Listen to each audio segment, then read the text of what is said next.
Acting Majority Leader.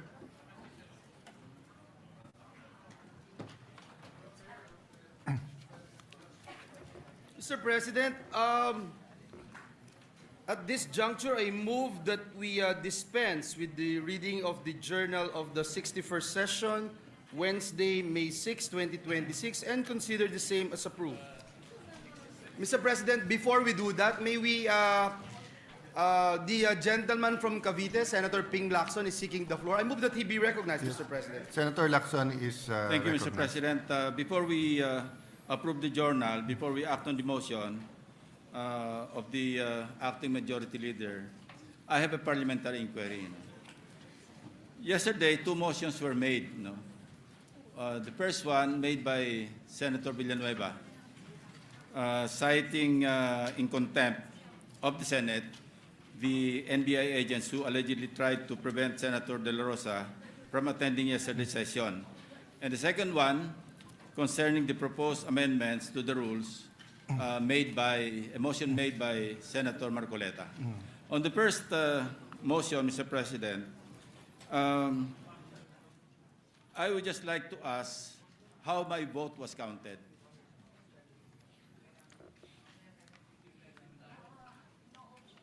Yeah. Yeah. There was no division of the House. I have a copy of the TSN of yesterday's session, Mr. President, and it says, which led to the, and I quote in part, which led to the body's unanimous consent to move that we cite in contempt those individuals running after Senator Ronald Bato de la Rosa. Mr. President, as per our rules, particularly Rule 41, Section 117, it says here, the vote of a senator absent from the session at the moment he is called to vote shall not be counted. At that time, we were at the lounge along with Senator Tito Soto, Senator Risa, Senator Kiko, and Senator Mix. We were at the lounge and we were monitoring the proceedings, the ongoing session.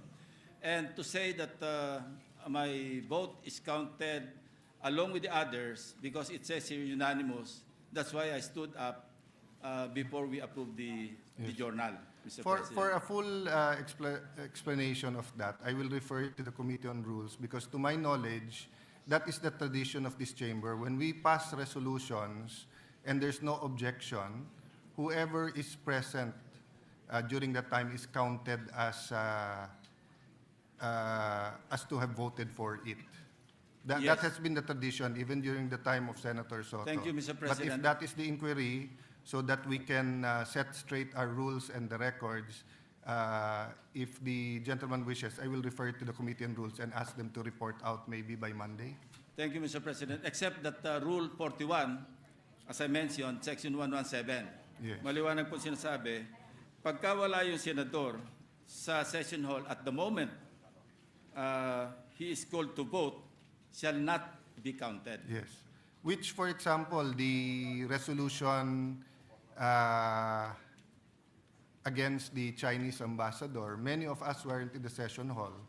Pero nung sinabing no objection, kinount din lahat. So, in many periods. But I see the gentleman's point, and if we want to be accurate, then let's ask the Committee on Rules, which includes the minority, to come out with a better formulation.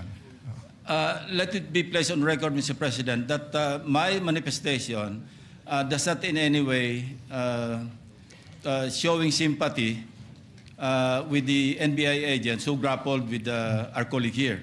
In the first place, Senator De La Rosa is a fellow cavalier, not to mention a former subordinate in the defunct Presidential Anti-Organized Crime Task Force, and he's a fellow senator. Yes, that's very, so, just to yes, that's just very to well set the record taken. straight. And for the record, Senator Lacson has always stood up if he thinks that there's a misapplication of the rules. But just on that point of the NBI, I think we're far from going into the whole truth because early this morning, I think 7 a.m., I was watching the videos I do not know whose vehicle it is, but it's a white vehicle with 7. Lumalabas ng Senate, pinipilit ng NBI na ocular inspection at tignan sa loob, which is a violation if you do it anywhere in the country but right outside our gates.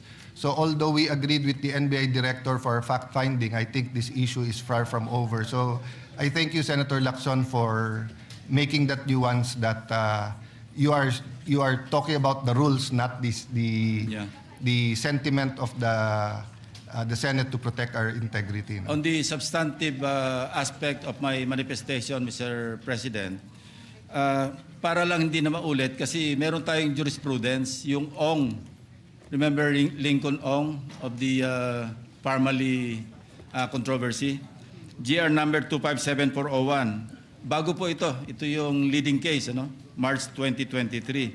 Sinabi ng Supreme Court, and I'll just mention the separate concurring opinion of the no less than the Chief Justice, Alex Gesmundo. Sinabi rito, as succinctly pointed out by the Chief Justice, Alexander G. Gesmundo, witnesses who are charged by Congress with giving false or evasive test, this is pertaining to the committee hearings, pero must be accorded stricter due process.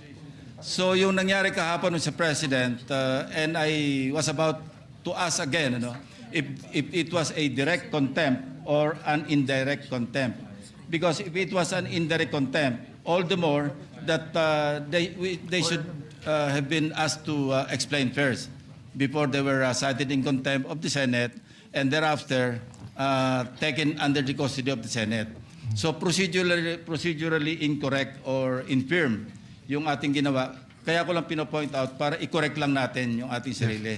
So, the Minority Leader, the former Senate President, first before I comment. Yes, Mr. President. I yield. Yes. All right. Thank you, Mr. President. Do I take it that you mean that the practice that we've had before is that when a vote is taken and no one objects, those who answered the call of the roll are deemed present and are deemed that have approved? I found out when they voted on the resolution where I interpolated Senator Pangilinan. So I was in my room, not on the floor. And I was explained to me that that's the procedure. So even under your Correct. Senate presidency Minority Leader. Correct. So that's why I was answering Senator Lacson that I see his point, but to my knowledge, that is the tradition. Yes, I agree. As a matter of fact, I agree with what you said in your answer to Senator Lacson. But my point, Mr. President, then in that case, then one of us or I who have voted in favor based on our tradition would like a reconsideration, a Of motion for the- reconsideration of the motion to contempt. To contempt. Not So- because it is, again, like what Senator Lacson mentioned, it's not about, does not have anything to do with the people of the NBI or us or Senator Bato. It's only based on rules. Yes. Why? So, can we move for a reconsideration, Mr. President, so I can explain why? That is your right, Minority Leader. All right. Thank you, so sir. anyone who on record voted for any motion has the right during the next day, and actually we're in the same session day, within 2 session days, and technically we're in the same session day. So it is your right to move for reconsideration. Then the Majority Leader will either adhere or will object. All right. Correct. Thank you, Mr. President. Now, here's the point. Based on our rules, the rules of the Senate, and it is consistent with the fact of the contempt of power of the Senate is limited only during inquiries in aid of legislation. This is what the Committee on Rules will have to tackle in that particular motion to sign in contempt anyone from the session hall. The impeachment court is empowered too, but not the Senate. I cannot find it in the rules. No. Section 18 of the Senate Resolution Number 5, the rules of procedure governing inquiries and in aid of legislation, provides that a chairman, with the concurrence of at least one member of the committee, may punish or cite in contempt any witness before a committee who disobeys any order of the committee or refuses to be sworn or testify or for falsely or evasively testifying. Further, as emphasized in this Senate Resolution 145, the power of contempt is inherent to the enforcement of the right to conduct inquiries in aid of legislation. So, in fact, Senate Resolution 237, such power of contempt was delegated to the subcommittees as they comprise the same membership as the main committee and should have the committee's full powers, including the power to cite and punish witnesses in contempt. All right. Now, the other instance that we are allowed to the power of contempt is during impeachment proceedings constituted as an impeachment court, not as a Senate, only in committee hearings in aid of legislation. So, the only instance that contempt is mentioned in our rules is the duty of the Sergeant at Arms to enforce a citation in contempt issued by any committee of the Senate and to detain and place under custody witnesses, etc., etc. And the jurisprudence mentioned by Senator Lacson by the Supreme Court in Uy-Ong versus the Senate of the Philippines, the Supreme Court discussed that concomitant to the power of legislature to conduct inquiries in aid of legislation is its power of contempt impliedly provided under the 1987 Constitution. So that is my point, Mr. President. So I think we should not approve the motion to contempt right away without consulting the Committee on Rules to find out whether this is correct or not. That we can only cite in contempt, the Senate can cite in contempt when we are in aid of legislation and we are in a committee. Yes. Maybe Before we have a ruling, let me Yes. just expound on the decision yesterday. The chair yesterday mentioned that in several Supreme Court decisions, as early as Arnold versus Nazareno, the Supreme Court upheld the inherent right to self-preservation of the legislative body. And the chair explained that if a committee is given a power to hold in contempt, so much more the plenary. And that there are two kinds of contempt. The indirect contempt and the direct contempt. So for example, if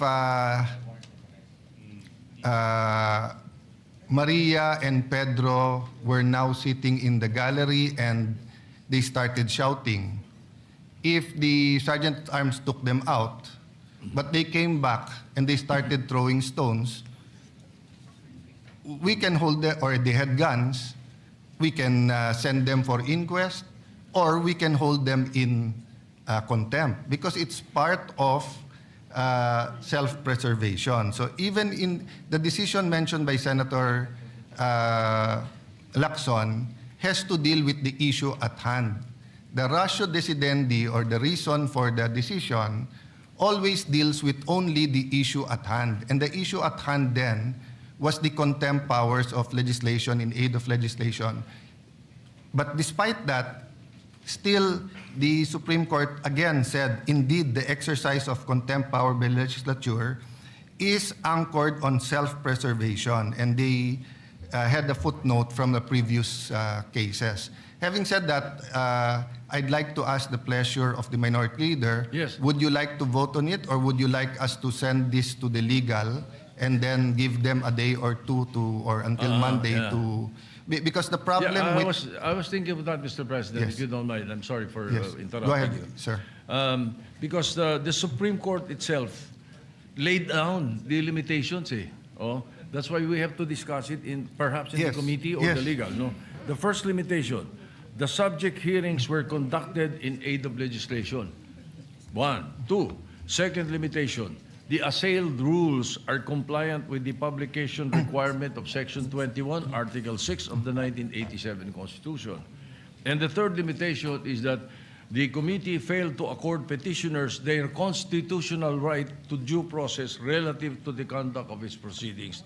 Therefore, we were in plenary session yesterday, and then we were suspended when this event was being discussed. So, again, the pleasure, really, Mr. President, if you do not mind, is that we refer the motion Yes. to the Committee on Rules. We are in agreement, but just to explain, one example I gave yesterday, even if it wasn't in the rules of court, or even if there's no precedent, if we were in the Supreme Court, and while they were in hearing, I ran after or tried to arrest or tried to mug one of the justices, they can hold me in direct contempt because it's really about self-preservation. So the events yesterday was so grave that yes, we need cooler heads because we really have to discuss the problems of agriculture, the problems of the economy, problems of transportation. Naghihirap talaga mga kababayan natin. And of course, we're all aware that the House voted for impeachment yesterday, so we're all preparing for that. But at the same time, we have to show the world, including our local law enforcers, that you cannot play around with the Senate as an institution. And when you're trying to prevent a member from attending, that is direct contempt of the Senate. So I'm in agreement if we can all agree that we send it first to the Yes. legal, and maybe we'll invite any legal staff of all the Senate offices so that they can participate there, All because right. it's an issue that so that we won't take one opinion hook, line, and sinker, but get all the brilliant minds of the offices of the 24 senators, then discuss it, but and we'll hold the reconsideration in abeyance until we have that, if it's acceptable to the former Senate President. I concur. So I so move, Mr. President. Thank you very. So, is there any objection to the motion that the ruling, the motion and the ruling to hold in contempt will be now studied by referred and studied by our legal department, who will also invite lawyers from each and every OS or office of the senators or the 24 senators? If there's none, then Mr. President, on the second point, yes. the second motion made by Senator Marcoleta proposing that Rule 14, Section 41B of the Senate Rules be amended by including a new Section 41C. Now, while I commend the Senate President for deferring action on the motion of the Honorable Marcoleta, but still, we should bear in mind that if we amend our rules, necessarily we should refer it to the Committee on Rules. We cannot just decide in plenary to right there and then amend the rules.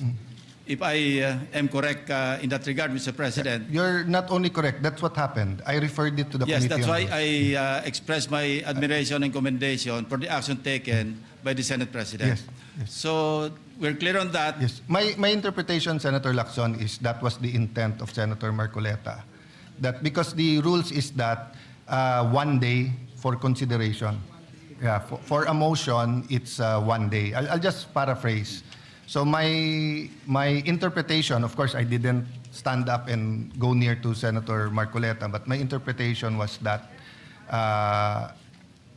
my understanding is I always have to follow the rules. We always have to follow. So when a senator makes a motion and there is a specific rule, then we will follow. But the Committee on Rules is allowed to meet right away, but that doesn't mean they can meet right away and not follow the 1 day rule. Yeah. Thank you for the clarification, Mr. And thank you President. for... That would be all. Yes. And to be fair to our former Senate President, Mig Subiri, he also made it very clear that our tradition is that if it is amendment of the rules, we consult and then we not only give a copy. So actually the Secretariat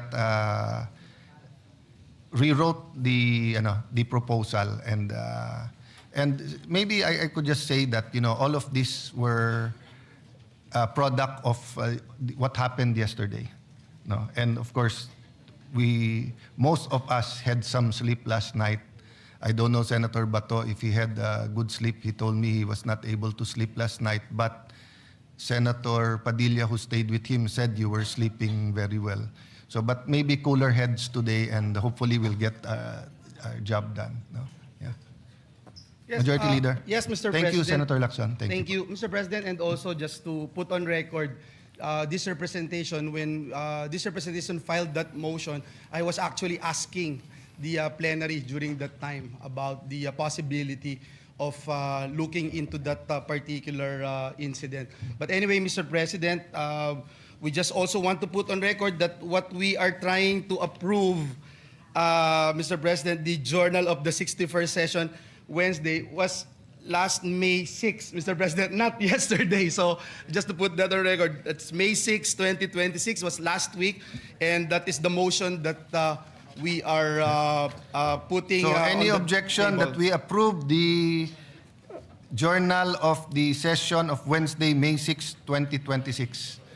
If there's no objection or amendments, the motion is approved. Thank you, Mr. President. And before we proceed, may I just put into the records, Mr. President, our gratitude and thanks for our guests who are here with us, guests of Senator Padilla, the Bangsamoro women from Barangay Maharlika, Taguig City. Mr. President, they are here. Guests of Senator Ontiveros, LGU officials of Bulalakaw, Oriental Mindoro, led by Mayor Lumelito Cabagay. We welcome them in this August chamber, Mr. President. You're recognized and welcome. No?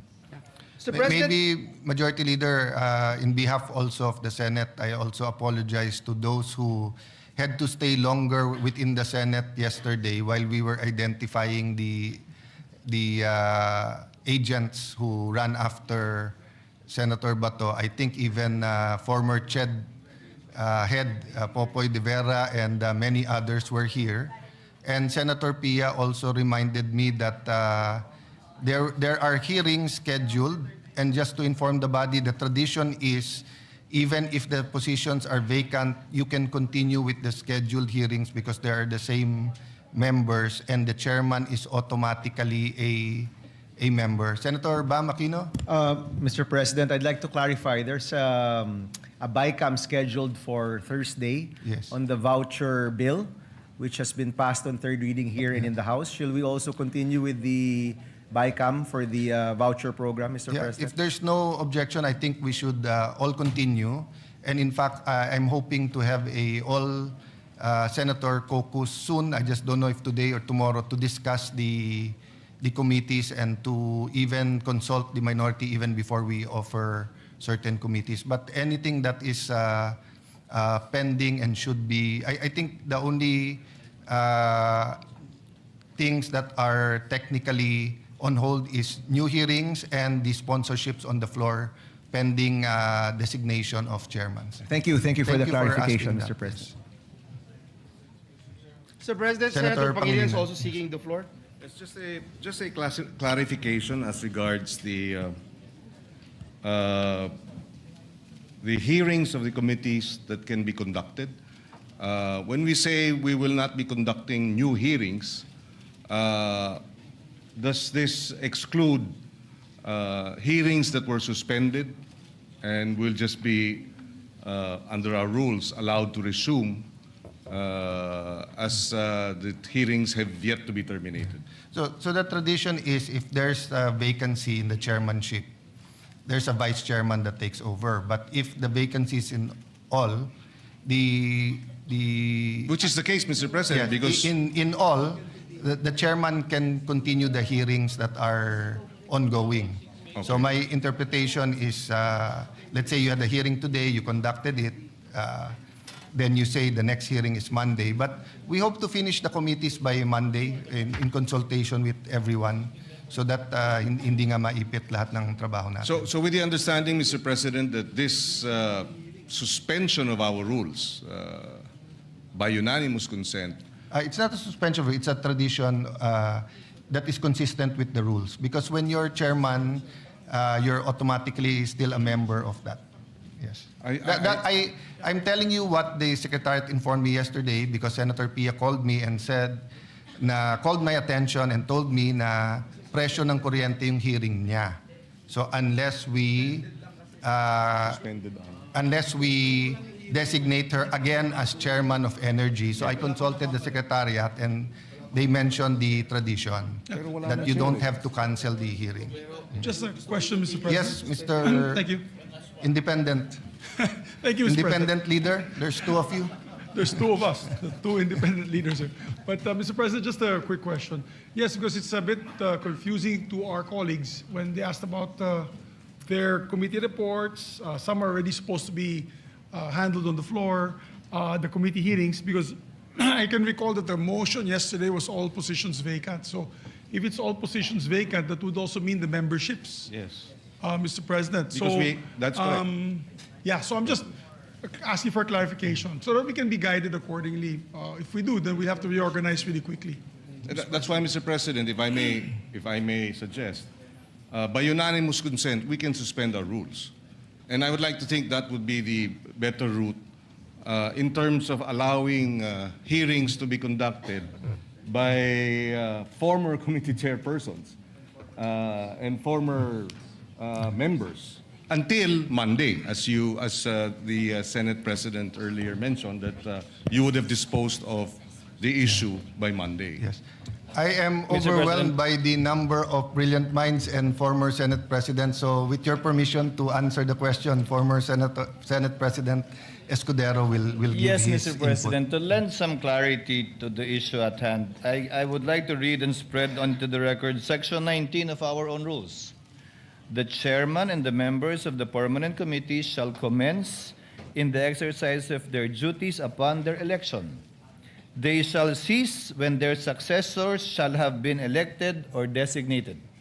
So my understanding, given the plain meaning of this rule, is that the chairmen, although their positions were respectively declared vacant to avoid a void, shall continue until their successors shall have been designated and or elected. My understanding further is that should there be any BICAM that needs to be done or finished within this week until their successors shall have been elected, then it should proceed so as not to cause any undue delay without need of suspending the rules, Mr. President. I submit, Mr. President. Yes. Again, Mr. President, it's it's the point. Well, the motion yesterday was to declare the positions Yes. vacant. So there is no chair, there is no vice chair, there are no members. So how can a committee convene or continue with its proceedings when there is no chairman, there are no members? Members and chairpersons and vice chairpersons are elected.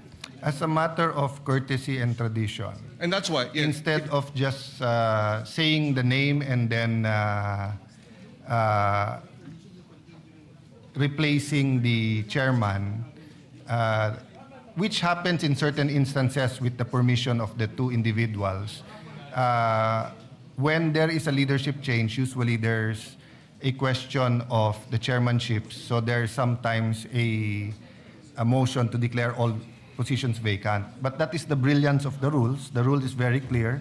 The chairman and the members of the permanent committee shall commence in the exercise of their election of their duties, and they shall cease when their successor have been elected or designated. So out of prudence, usually in controversial hearings and in new bills, etc. So for example, if the divorce bill is very controversial, and let's say Senator Villanueva was hearing it, and then he was replaced, usually he will not call another hearing out of prudence and respect for the body. But let's say he was hearing something about nutrition that everyone accepts. He would probably continue his hearing. But actually, this will all soon be moot and academic because probably by tomorrow and Monday, we will start and finish reading all of the chairmanships. And you usually have to have 3-day notice. So even if you want to have a hearing Monday or Tuesday, you have to have the notice tomorrow. So by Monday, we'll have all of this settled. I just mentioned it because Senator Pia reminded me about her hearing, and then I read some comments about some important matters and the cancellation. No? So it was really meant to address the present situation, maybe today, tomorrow, and Friday, if everyone has the pleasure of hearing on Friday, which includes Senator Bam, napaka-importante matapos natin yung voucher program. No? Well, Mr. President, if I may suggest, so that we can dispense with this, is let's just suspend the rules with unanimous consent, with the understanding that this is to be a suspension until Monday when the matter has been resolved the by problem- the election of new The problem is, if you chairpersons. suspend the rule, you'll suspend Section 19, then it will be worse because there'll be no... Well, Mr. President, the trouble also with Section 19 is that it assumes there is a chairperson and a vice chairperson and members. We already declared all positions vacant. There are no chairpersons today. There are no vice chairpersons today. There are no members of all these committees today. So when you say they shall cease, they meaning as chairperson, as vice chairperson, and as members. But that's not the case. We declared all positions vacant. Yes, and it is vacant, but they can continue until their successors have been elected. It is taught in law school that when there are rules, you have to interpret it in a logical way that makes it work. So there will be no reason for this rule if in fact we did not remove chairman, because then the rule would simply be the vice chairman would take over, the senior member, etc. So actually this rule takes care of any situation, including, for example, if 3 senators have resigned and have joined the executive department, and then every member from that committee resigned. Then they will continue to be vice chairman and committee members. If it's your pleasure, Senator, and I sort of see your point, but I see the logic of Senator, we can refer it to the Committee on Rules. Yes, I think that would be better, Mr. President, so that we can get a clear definition or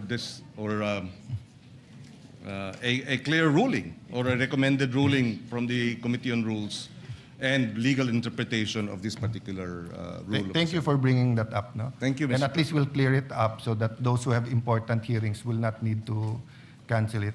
Well, So- just on that point, Mr. President, the reason why I'm raising this is because we do have committee reports that we are ready to submit. And so we would like to be clear as to, can we still submit these committee reports today, tomorrow? Can we still sponsor committee reports that have been submitted tomorrow or maybe even Monday? Because we do have committee reports that we can sponsor. So, preliminarily, if you follow the rule, Section 19, you can. But prudence, usually, on controversial bills, they do not, because the ratio between minority and majority also changes, and sometimes the alignments are ideological, sometimes the alignments are political, sometimes the bill are the same. So it really depends, no? Yes, But yes. again, the new majority will endeavor to finish the reorganization latest Monday. No? Okay, thank you, Mr. President. Thank you. Just for the So record. the comments are on the record and referred to the Committee on Rules. Yes, Mr. President. And just for the record, we were supposed to sponsor 2 measures on, as chairman of the Committee on Justice, on the citizenships of 2, the principal sponsor, Senator Bongo and Senator Pia Cayetano. Are they here today? They were here yesterday, but I want to know if we can schedule it Yes. tomorrow. Majority Leader, Mr. President. may I request that you discuss with Senator Pangilinan and the 2 sponsors? Maybe we can accommodate tomorrow. Because there is a timeline as Yes. to the... okay. Thank you, Mr. President. Thank you. We will be ready tomorrow. Thank you, Mr. President. We'll do that, Mr. President, and I hope the real majority leader will be elected soon, Mr. President.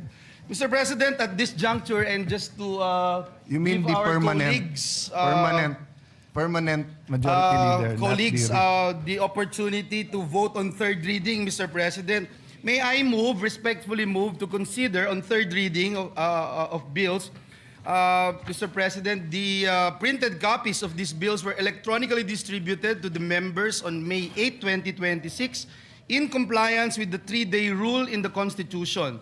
And so with that, Mr. President, I move to approve on third and final reading Senate Bill number 1894. This bill enhancing the Universal Access to Quality Tertiary Education Act. So move, Mr. President.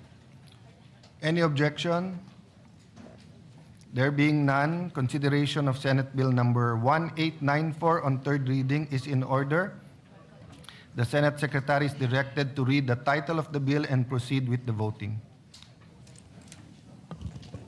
Senate Bill number 1894, an act enhancing the Universal Access to Quality Tertiary Education Act, amending for the purpose of Public Act number 10931. Roll call of members. Senator Aquino. Senator Cayetano Pia. Senator De La Rosa. Senator Ejercito. Senator Escudero. Senator Estrada. Senator Gatchalian. Senator Go. Senator Hontiveros. Senator Lacson. Senator Lapid. Senator Legarda. Senator Marcoleta. Senator Marcos. Senator Padilla. Senator Pangilinan. Senator Soto. Senator Tulfo Erwin. Senator Tulfo Rafi. Senator Villanueva. Senator Villar Camil. Senator Villar Mark. Senator Subiri. Senate President Cayetano Alan. With 21 affirmative votes, 0 negative vote, 0 abstention, Senate Bill number 1894 is approved on third reading. Thank you, Mr. President. We congratulate the authors, especially the chairperson of the Senate Committee on Higher and Technical Education, our Senate President Pro Tem, Senator Lauren Legarda. Those who want to be co-sponsors can just manifest to the majority leader. Yeah. I think Or- everyone, Mr. President, Everyone who's present is already wanted to be part of this measure. and when it's unanimous, even those who are not sitting down there are included. So far, no. Those physically present and voted. Just Okay. physically present, Yes. Mr. Upon President. clarification of Senator Lacson. Just That's a good physically clarification. present. And that is very clear right now. Mr. President, I move that we approve on third reading Senate Bill number 1966. This is the bill institutionalizing the assistance to individuals in crisis situation. I so move, Mr. President. Any objection? There being none, consideration of Senate Bill number 1966 on third reading is in order. The Senate Secretary is directed to read the title of the bill and proceed with the voting. Senate Bill number 1966, an act institutionalizing the assistance to individuals in crisis situations program of the Department of Social Welfare and Development, providing penalties for the violation of certain unlawful acts and appropriating funds therefore. Roll call of members. Senator Aquino. Senator Cayetano Pia. Senator De La Rosa. Senator Ejercito. Senator Escudero. Senator Estrada. Senator Gatchalian. Senator Go. Senator Hontiveros. Senator Lacson. Senator Lapid. Senator Legarda. Senator Marcoleta. Senator Marcos. Senator Padilla. Senator Pangilinan. Senator Soto. Senator Tulfo Erwin. Senator Tulfo Rafi. Senator Villanueva. Senator Villar Camil. Senator Villar Mark. Senator Subiri. Senate President Cayetano Alan. With 22 affirmative votes, 0 negative vote, 0 abstention, Senate Bill number 1966 is approved on third reading. Thank you, Mr. President. We'd like to congratulate all the authors led by the chairperson of the committee, Senator Erwin Tulfo. Mr. President, the good gentleman is seeking the floor. May Senator, with the Mr. indulgence President, of Senator before we Tulfo. recognize Senator Yeah. Erwin Tulfo, there is a Yeah, just a point of clarification. there's a Yes. point of clarification. Maybe Senator Lacson acknowledge is that. recognized. Yes, I would just like to be clarified, Mr. President. In what capacity is Senator Pangilinan sponsoring a committee report tomorrow? I have a suggestion along that line. Maybe Yes. the body can designate him as, no, in holdover capacity. So he can be, officially That's a capacitated. good suggestion, just to align in pursuant with Section 19. Thank you, Mr. President. Thank you. So if there are no objections, thank you for the suggestion, Senator Lacson. Senator Erwin Tulfo. Thank you, Mr. President. A quick manifestation. Mr. President, distinguished colleagues, as your outgoing chairperson of the Senate Committee on Social Justice, Welfare, and Rural Development, I wish to place on record my profound gratitude and deep appreciation as this August chamber approves on third reading Senate Bill number 1966 under Committee Report number 46 entitled The Assistance to Individuals in Crisis Situation, or AICS Act. This legislation goes beyond merely institutionalizing assistance. It institutionalizes the spirit of malasakit in public service. More importantly, it affirms our collective duty as a public servant to ensure that in times of hardship and uncertainty, government responds not with indifference, but with urgency, compassion, and decisive action for the welfare of every Filipino. Sa gitna po ng hirap at pangangailangan, hindi dapat pinapabayaan ng ating mga kababayan. Ang tulong ng pamahalaan ay dapat mabilis, maayos at may malasakit. Mr. President, allow me to extend my sincerest gratitude to all the authors who stood behind this measure. Senator Amy Marcos, Senator Christopher Bongo, Senator Jingo Estrada, to Senator Joel Villanueva, who conveyed his intention to be made co-author of this significant bill. Thank you, Madam and Sirs. Your support reflects our shared belief that public service must always put people first. Maraming salamat po sa inyong dedikasyon at tunay na malasakit sa sambayan ng Pilipino. The significance of the AICS program becomes even more evident during periods of national and global uncertainty, when ordinary Filipinos are most vulnerable to the effects of economic disruption. Sa panahon po ng krisis, higit na naramdaman ng ating mga kababayan ang pangangailangan ng agarang tulong at tunay na malasakit mula po sa ating pamahalaan. Amid the recent tensions involving Iran and resulting volatility in global oil prices, assistance mechanism under AICS program became an important source of relief for many Filipinos, particularly in transport drivers and operators who bore the heavy burden of rising fuel costs. Sa patuloy na pagtaas ng presyo ng langis, maraming super at operator ang nahirapang maitawid po, Ginoong Pangulo, ang araw-araw na pangangailangan ng kanilang pamilya. Through timely emergency assistance and fuel subsidy interventions, our government was able to provide much-needed relief and help lighten the daily burden of those who, despite rising costs and personal sacrifices, continue to keep our communities connected, our economy moving forward. Sa pamagitan po ng agarang tulong mula sa AICS, na ipapakita po natin na ang pamahalaan may malasakit ay hindi po nagpamabaya, lalo na sa mga manggagawang patuloy na nagsasakripisyo para sa sambayanan. To the committee's technical working groups, partner agencies, and hardworking personnel behind this legislation, we thank you for transforming compassion into concrete action. To my distinguished colleagues, may we continue to craft laws that are not only responsive but humane. Law that recognizes that governance is not merely about programs and budgets, but about people, dignity, and hope.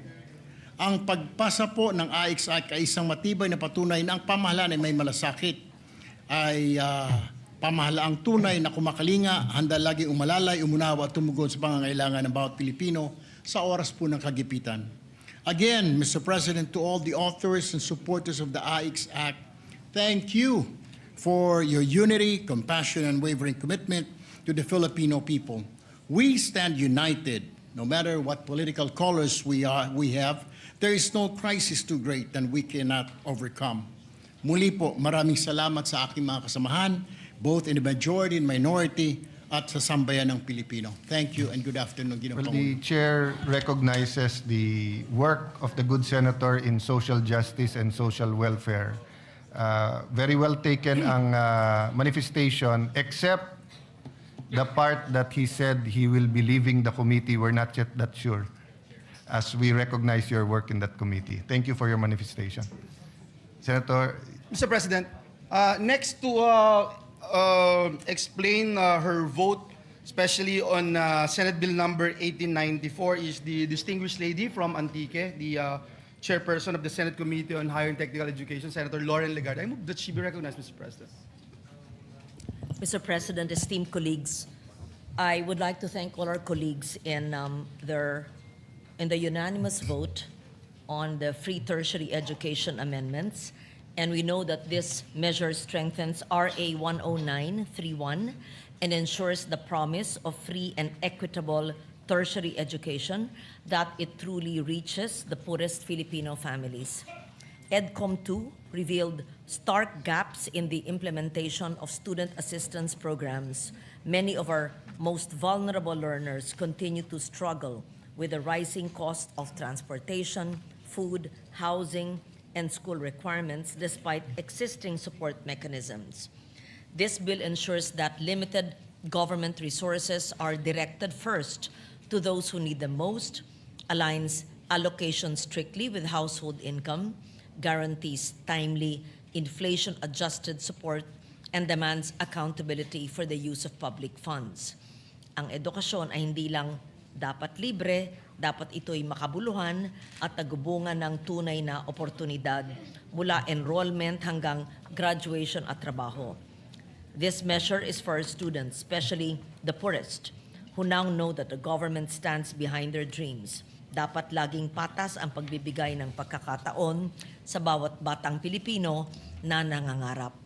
I would like to thank my fellow EDCOM 2 commissioners, Senator Bam Aquino, Senator Joel Villanueva, Senator Sherwin Gatchalian, Senator Alan Peter Cayetano, now Senate President, as well as Senator Pia Cayetano, Senator Christopher Lawrence Go, Senator Francis Escudero, Senator Jinggoy Ejercito Estrada, Senator Risa Ontiveros, Senator J.V. Ejercito, Senator Rafi Tulfo, Senator Robin Padilla, and Senator Kiko Pangilinan for your steadfast support.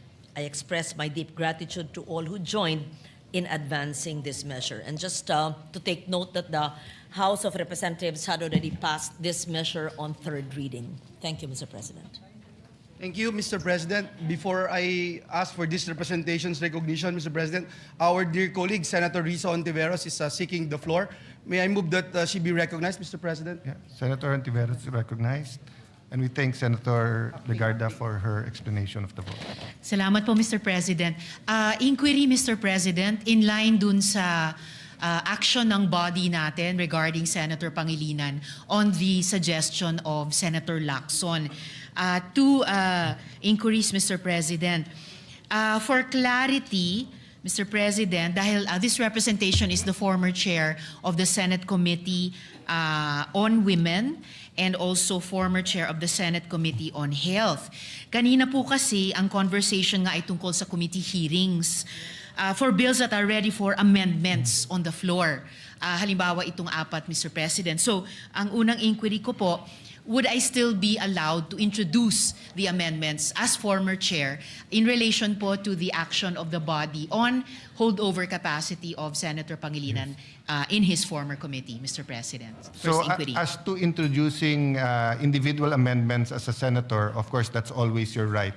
But as to sponsoring, the majority leader and myself will be discussing all the pending bills on the floor when we go in caucus right after this, and we hope to ask for a all-member caucus by tomorrow to discuss that, but also to discuss the articles of impeachment.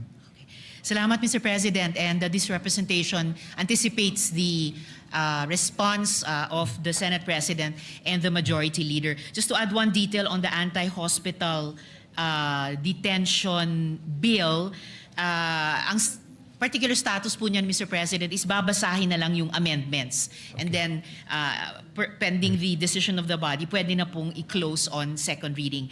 Second and last inquiry for now, Mr. President, regarding the bills that are for interpellation, because lastly, this representation is also former chair of the Senate Committee on Electoral Reforms. Bills, Mr. President, like the party list reform, the anti-political dynasty bill, and then also within the Committee on Health, the UHC Medical Assistance Program and the Healthcare Proxy Act. So again, Mr. President, should this representation continue to sponsor and defend them on the floor, or is it correct that the leadership change has prevented this, Mr. President? Same answer, and to be completely honest, because Senator Villanueva has not accepted the position of Majority Floor Leader, so I cannot assign him to go to the former chairpersons to get their pleasure yet, because he has only agreed to be acting floor leader. But after our caucus this afternoon, tomorrow, we should have a regular, not real, a permanent majority leader, at least until the body would like to pick someone else. No? Maraming salamat, Mr. President, and I we'd know also that... the chair would like to thank you for your work on the Committee on Health. Thank you, Mr. President. And this representation knows that the Senate President is also keenly aware kung ganong katagal at katinding iniintay itong mga bills ng mga iba't ibang stakeholders at partners ng Senado, including mga children's rights advocates, syempre yung mga lahat ng pasyenteng Pilipino at mga pamilya po nila, yung ating mga barangay health workers, yung mga political reform advocates, among others, Mr. President. Salamat po, Mr. President. Just for the answer regarding your query as far as the rules are concerned, because the author of the bill can also sponsor, a member of the committee can also sponsor, and the former chair is a member of the committee. So technically, you can. So it's just a matter of the majority leader and the new majority would like that on the floor at the moment. And again, I thank you. I thank Senator Pia, Senator Loren, Senator Bongo on your work on the Committee on Health. I was informed recently, hindi na naman nabid or hindi pa nabibid, that's 2 weeks ago, yung flu vaccines. And meron dalawang hemisphere yan southern and northern. No? Yung sa atin, patapos na or tapos na by now, patapos na ata, hindi pa rin nabibid. So we really need the Department of Health to shape up. No? And your work during your term as chairman of the Committee on Health is appreciated. Thank you. Mr. President, Senator Mark Villar is also seeking the floor to explain his vote. I move that he be recognized, Mr. President. Senator Mark Villar is recognized. Mr. President, allow me to explain my yes vote and my unyielding support for Senate Bill number 1894, or the Act Enhancing the Universal Access to Quality Tertiary Education Act. Mr. President, Republic Act number 10931, or the Universal Access to Quality Tertiary Education Act, was enacted to provide adequate funding and similar mechanisms to increase the participation rate among all socio-economic classes in tertiary education. While the law provides for free tuition, it does not cover the incidental expenses of studying and going to school in college. Mr. President, maraming kabataang Pilipino ang gusto makapagtapos ng kolehiyo, ngunit walang sapat na pinansyal na kakayahan upang tustusan ang pang-araw-araw na gastusin sa eskwelahan. Bagaman libre ang tuition fee, mahirap para sa ilan nating mga kababayan ang tiyakin na mayroon silang gagastusin sa pamasahe at pagkain pagpasok sa eskwelahan.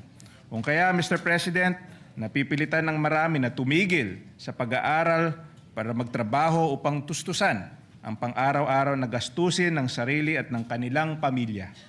Sa pag-aproba natin ng panukalang ito, wala nang estudyante ang mapipilitang magtrabaho upang tustusan ang kanilang pag-aaral. Posible na makapag-focus na sila sa kanilang pag-aaral at hindi naiisipin kung saan kukunin ang panggastos. Mr. President, this bill will narrow the gap between the objectives of the free tertiary education law and the glaring realities on the ground faced by the underprivileged and marginalized. Again, I would like to thank the distinguished lady from Antique, Senator Loren Legarda, for shepherding this bill, and of course, Senator Bam Aquino for initially championing this measure in these very halls. With the indulgence of the good sponsor, again, you mentioned it earlier, but I'd just like to reiterate that I would also like to be made a co-author of this bill. Thank you, Mr. President. Thank you, Thank you Senator very much, Villar. Senator Villar. May I be allowed, Mr. President, just to give a very short explanation on this particular measure, because this is also our pet bill, Mr. President. If you accept the position of Majority Leader, then you can proceed. Thank you for being considerate, Mr. President.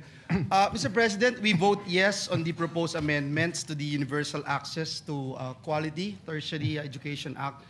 When we enacted, Mr. President, this RA 10931 during the 17th Congress, we opened the doors of higher education to millions of young Filipinos. But as the findings of EDCOM 2 have shown, access alone is not enough. Many students continue to face learning gaps, financial pressures, and other barriers that prevent them from completing their education.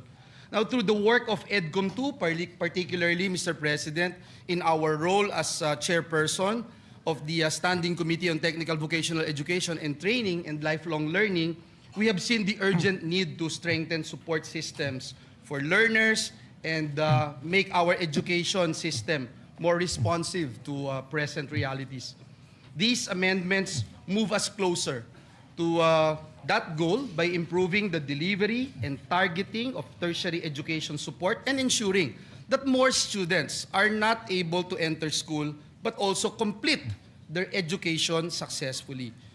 Kaya, Ginoong Pangulo, hindi lamang po ito usapin ng libreng matrikula, ito po ay usapin ng tunay na oportunidad at mas magandang kinabukasan para sa ating mga kabataan. Muli, binabati natin si Senator Loren Legarda for sponsoring and defending this measure and our co-authors.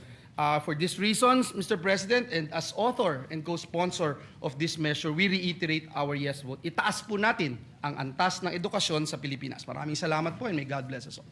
Thank you. Mr. President, Senator Risa Ontiveros is seeking the floor. I move that she be recognized. Thank you, Majority Leader, for your explanation of vote. Senator Risa Ontiveros. Salamat po, Mr. President. Mr. President, I vote yes to the Enhancing the Universal Access to Quality Tertiary Education Act. The Free Higher Education Law transformed millions of lives, but delays in subsidies and funding gaps have failed many students and strained our SUCs and LUCs. Since 2022, my office has received complaints from students whose tertiary education subsidy arrived late or never arrived at all. Some were forced to stop schooling because they could no longer afford to stay enrolled. Hindi dapat pinapabayaan ang mga estudyanteng nagsisikap makapagtapos. This measure strengthens accountability. It requires UNIFAS to improve and speed up subsidy disbursement and establishes an accessible grievance mechanism so students can report problems and seek redress. Importante rin na sa wakas, prioridad na ang mga pinakamahihirap, lalo na ang mga pamilyang kabilang sa 4Ps. Pinalalawak din ito ang oportunidad para sa mga solo parents at persons with disabilities. Matagal nang sinasalo ng ating state universities and colleges ang kakulangan sa pondo para sa free higher education. Dahil dito, napipilitan silang bawasan ang ibang mahahalagang gastusin at tumanggi sa mga kwalipikadong estudyante. Tinutugunan ng panukalang ito ang problemang iyon sa pamamagitan ng paggarantya ng funding deficiencies sa susunod na GAA. Kung seryoso tayo sa tunay na universal access to education, kailangan nating siguraduhin na walang estudyante ang naiiwan at walang paaralan ang napapabayaan. I vote yes. Salamat po, Mr. President. Thank you, Senator Ontiveros.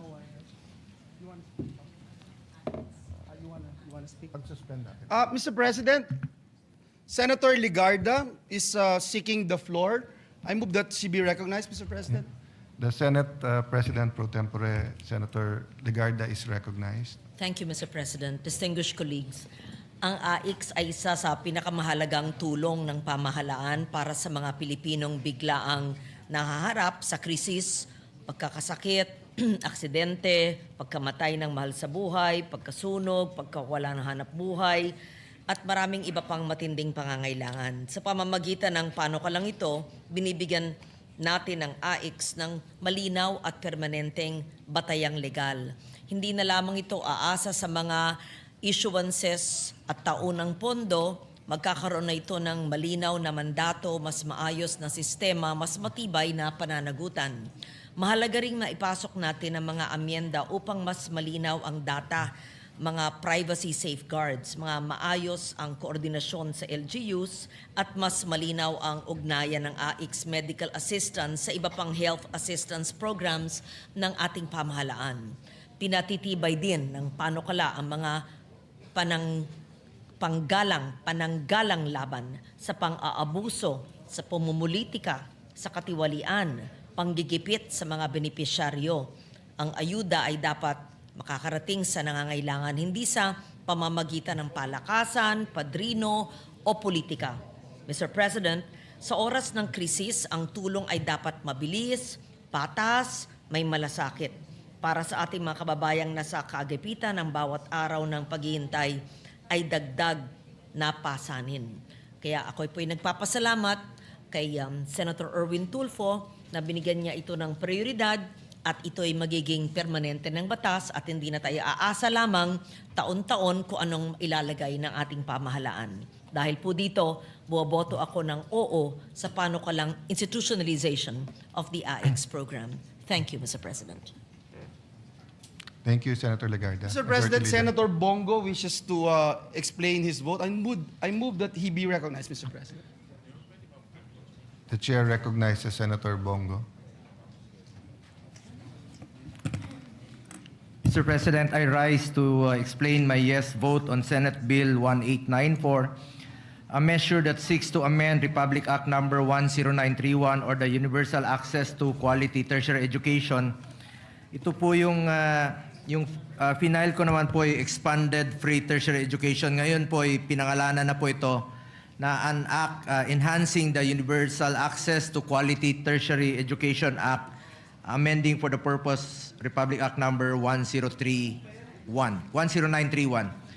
Kahit bago pa po ako naging senador, I have been a strong advocate for education at ako po'y naniniwala na ang edukasyon po'y pundasyon ng bawat kabataan at dala-dala nila ito hanggang sa kanilang pagtanda. At naniniwala po ako na ang kabataan po ang kinabukasan ng ating bayan.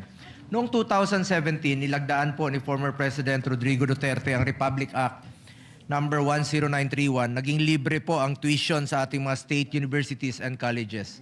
Isa itong makasaysayang hakbang tungo sa mas pantay na oportunidad at mas maayos na kinabukasan para sa kabataang Pilipino. We thank the champions of this law in the 17th Congress, headed by the principal sponsor, Senator Bam Makino, who fought it to make it possible, Senator Mig Subiri, na pinaglaban rin po ito, marami pa iba, then Senate President Tito Soto, mga kasamahan natin na dito, Senator Lacson, Senator Riza. Hindi pa po ako senador nito noon. Senator Kiko Pangilinan, Senator Gatchalian, Senator Estrada, sino pa ba? Hindi, Senator JV Ejercito, Senator Legarda, Senator Pia Cayetano. Marami pong nakipaglaban during the 17th Congress. But during cabinet deliberations, talagang meron pong kumukontra dyan ng mga finance managers. At they recommended sa presidente na i-veto po ito dahil karagdagang gasto sa gobyerno. Concerns were raised by economic managers regarding its fiscal impact. But we stood firm in our belief that free education is an investment in the future of our nation. Muntik na po itong mabito. Alam po ni Chairman Popoy de Vera yan. Ngunit nung panahon po na bilang Special Assistant to the President po ako noon, hinikayat natin ang CHED na ipaglaban at ipaliwanag ang kahalagahan ng panukalang ito. Last minute po ito na sumulat ang ating CHED Chairperson Popoy de Vera. Sabi ko, sumulat ka kay then President Duterte at makiusap ka. At dinala natin ito sa kanya. And we are grateful na nagbago po ang isip ng Executive Department. And we are grateful to former President Duterte na finally pinirmahan po niya. Dahil sabi niya, sa Davao nga po, merong free education doon. At meron siya mga scholarships program po doon kahit na maliliit. Sabi niya, mas gusto ko sa buong Pilipinas po ito mangyayari. Finally, the rest is history at naging batas po ito. Even with the Republic Act 10931 in place, we recognize many challenges in accessing education. Kaya naman po, napakahalaga ng panukalang batas na ito. We thank the sponsor, Senator Loren Ligarda, for championing this measure. Mr. President, sa panukalang ito, bago ko makalimutan, si Senator Alan, nung membro po siya ng 17th Congress noon, na I'm sure sinuportahan niya rin po ito, but naging Secretary of Foreign Affairs kaya nung mga panahong yon. I don't know kung senator ka pa during that time, but membro ka po ng 17th Congress at I'm sure pinaglaban mo rin po ito. Sa panukalang ito, Mr. President, hangad natin na mabigyan ng tertiary education subsidy ang mga indigent patients. Ibig sabihin, expanded, may pagpipilian sila. Yung mga lugar na walang yung kurso na ino-offer ay hindi nila ma-avail, ay pwede itong ma-avail po sa mga private universities. Hindi lamang po ito sa mga public colleges and universities. Maaari rin po itong gamitin sa private higher education institutions, lalo na kung walang available na pampublikong paaralan sa kanilang lugar. At naniniwala po ako na ang access sa education ay susi sa mas maliwanag na kinabukasan para sa ating mga kabataan. For these reasons, I am putting on record my yes vote for the passage of this very important education measure. Salamat, Mr. President. And likewise, as one of the authors of Senate Bill number 1966, which seeks to institutionalize the assistance to individual in crisis situations. Ito po yung AIX, kilalang-kilala po ito na programa ng DSWD. I want to manifest my yes vote to the measure. Sa pag-ikot ko po sa buong bansa, I have seen families who have lost everything, homes, livelihoods, and in some cases, hope. Ang AIX ay matagal nang nagsisilbing lifeline ng ating mga mahihirap na kababayan, lalong-lalo na po sa panahong sila ay naharap sa biglaang krisis tulad ng sakuna, sunog, pagkakasakit, pagkamatay ng mahal sa buhay, aksidente at iba pang hindi inaasahang pangyayari.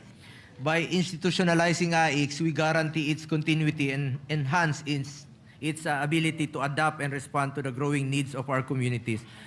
Sana po wag lang gamitin sa politika ang AIX at dapat po gamitin ito sa mga mahirap nating kababayan. Klarong-klaro naman po ang AIX. Assistance to individuals in crisis situations. Ibig sabihin, yung mga mahihirap talaga. At wag sana gamitin sa pamumulitika ang ayuda at tulong sa ating mga kababayan. We congratulate and thank the sponsor, Senator Erwin Tulfo, for prioritizing this measure. With this bill, we affirm to the Filipino people that in times of crisis, the government stands ready to extend a helping hand. Maraming salamat po, Mr. President.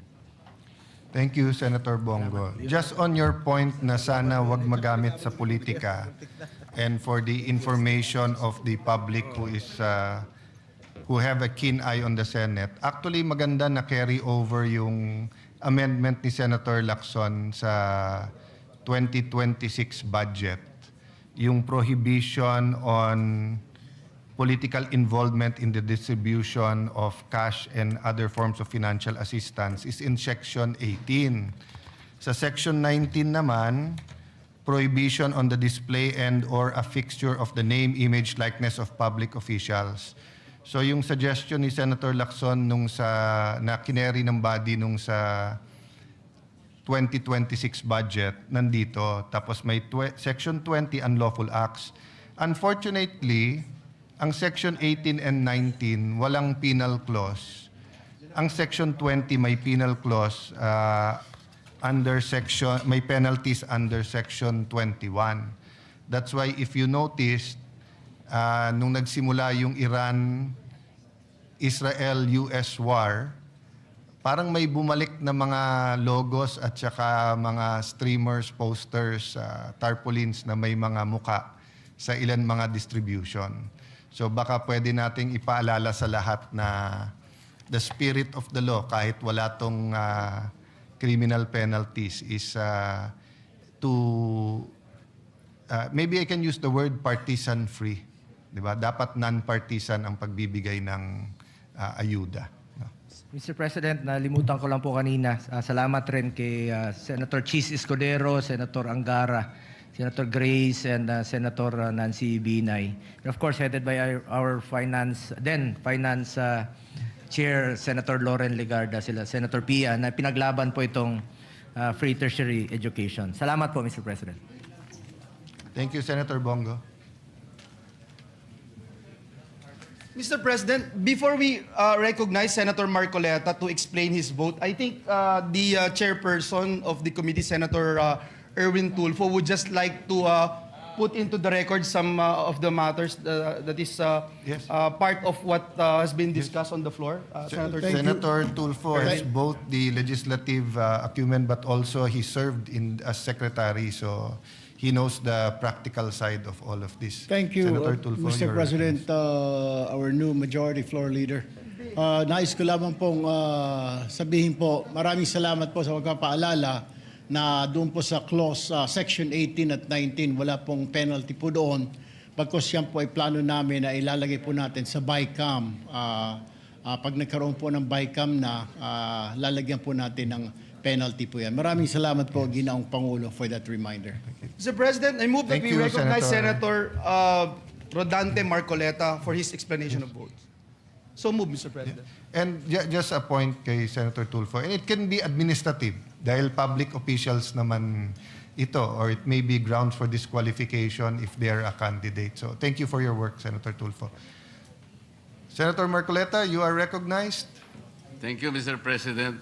Mr. President, I voted yes in relation to Senate Bill 1966.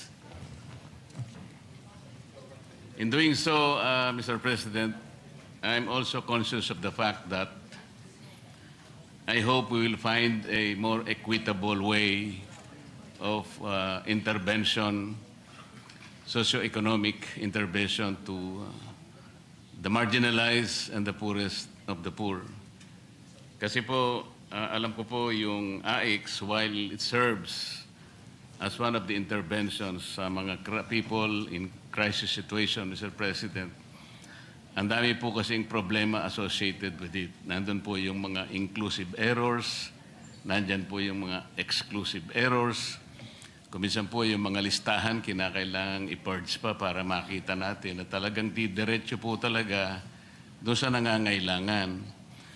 And I'm also conscious of the fact, Mr. President, that this representation has filed Senate Bill number 63, raising the coverage of the lifeline rate subsidy programs for marginalized households. Sa akin po kasing palagay, Mr. President, ito po ay, sa tingin ko lamang po ay mas mabisa sapagkat this is more equitable and it is a method by which our poorest of the poor will be targeted. Ito pong bill na ito ay tinatarget po about 5 million poor families, ranging between 25 to 27 million poor Filipinos. Kasi po ngayon ang lifeline rate, Mr. President, binago na po ng ERC from 20 kilowatt hours per month, ginawa po nilang 50 kilowatt hours. Ano pong initial po naming deliberation sa Energy Committee ng ating kasama, Senator Pia, miski siya po nabigla na yun pong 50 kilowatt per hour per month, Mr. President, ay sapat lamang po pala para pailawan ng 2 bombilya, isang electric pan, tsaka siguro isang transistor.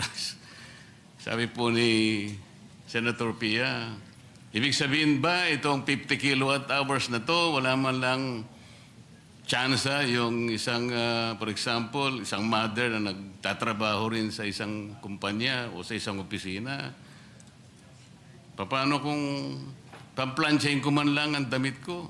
Very basic naman ito. That's why, Mr. President, dito po sa bill na to, yung 200 kilowatt hours per month, ito po yung magiging subsidy ng ating mga households. Kahit na po ipalagay natin the monetary value of 200 kilowatt hours per month, let's say is 2,500 pesos. Maliit kung titingnan po, but this is regular, this is consistent, targeted, dire-diretso pong pupunta sa households, wala pong corruption dahil dumidiretso nga at wala na pong epal. Kaya, Mr. President, bumoto po ako dito sa AIX. Tama po naman yun at kailangan din. With the hope that later on we will find a better, much better, more equitable methodology to target the needy parts of our population. Salamat po, Mr. President. The Chair agrees with you, Senator Marcoleta. There's a balance between ayuda, the financing or capitalization of micro, small, medium enterprise, between the social interventions to the poorest of the poor. We should also look at, for example, free internet for the poorest of the poor, di ba? Kasi pareho na rin ngayon ang internet sa tubig at kuryente. Pagka ang bata walang internet tapos online yung classes, parang hindi na rin nag-aral yung bata. Thank you for your interventions, Senator Marcoleta. Yes, Mr. President. Mr. President, the gentleman from Nueva Ecija in Bicol region, Senator Robin Hood Padilla, is seeking the floor. I move that he be recognized, Mr. President. You're recognized, Brother Robin. Assalamualaikum, and thank you for coming in a very beautiful barong today. Maraming salamat po, Ginoong Pangulo. Walaikum salam. Ako po ay nandito sa inyo pong harapan.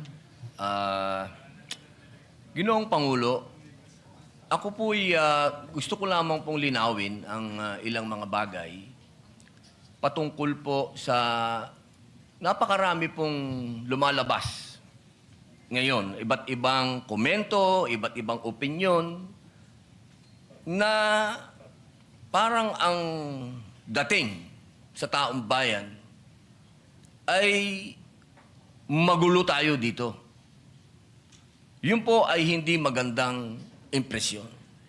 Sapagkat yung pong nangyari na ang ating mahal na kasama, Senator De La Rosa, noong siya po ay lumabas dito sa atin, malinaw na po na merong warrant of arrest galing sa ICC. Kung nung mga panahon po dati ay kine-question siya, tinatanong siya kung bakit siya nagtago. Ngayon po ay wala ng question. Ako po ay nagsasalita bilang isang artista. Sapagkat ginawa ko na po ang mga buhay ng mga magagaling na tao. Katulad po, nung ginawa ko ang buhay ni Senator Lacson, yung 10,000 hours, pati po yung kanyang pagtatago, yun po ay sa kadahilan ng may prinsipyo siyang pinaglalaban. At ganoon din po, nung ginawa ko ang buhay ni Senator Bato de la Rosa, may pinaglalaban na prinsipyo itong taong ito. Hindi siya kriminal. Ang napakapangit po na impresyon na binibigay, parang tayo dito sa Senado ay nagtatago tayo ng kriminal. Wala pa pong kriminal dito. Wala pa pong napapatunayan dito. At higit sa lahat, Ginoong Pangulo, ngayon lang po natin napatunayan na tama ang sinasabi ng ating mahal na kasama na may warrant of arrest sa kanya ang ICC. Kaya dito po sana, Ginoong Pangulo, nabubura na yung sinasabi na siya'y nagtatago ng walang dahilan. Yung po yung sana ang maging maliwanag sa taong bayan na meron din po tayong adopted Senate resolution.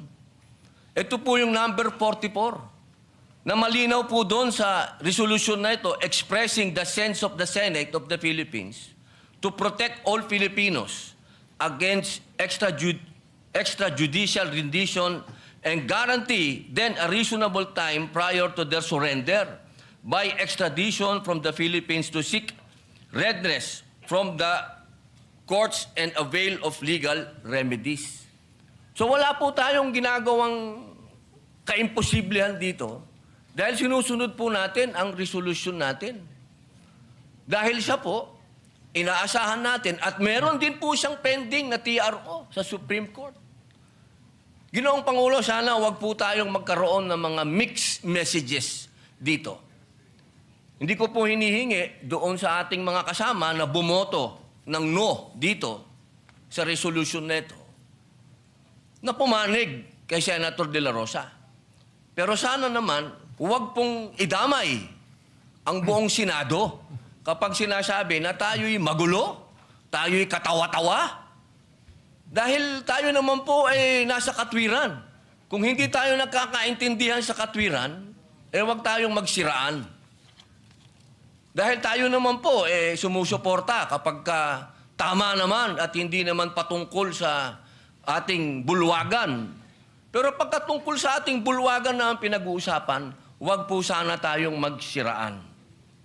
Ito pong pagkakataon nito, Ginoong Pangulo, sana'y maging masaya tayo na nandito na ang ating kasama. Na kahit pinaghahabol, diyan ay pumunta dito at ipinakitang siya ay isang senador. Noong siya ay wala dito, hinahanap. Nung dumating, tatanungin natin, bakit siya nandito? Pambihirang buhay ito.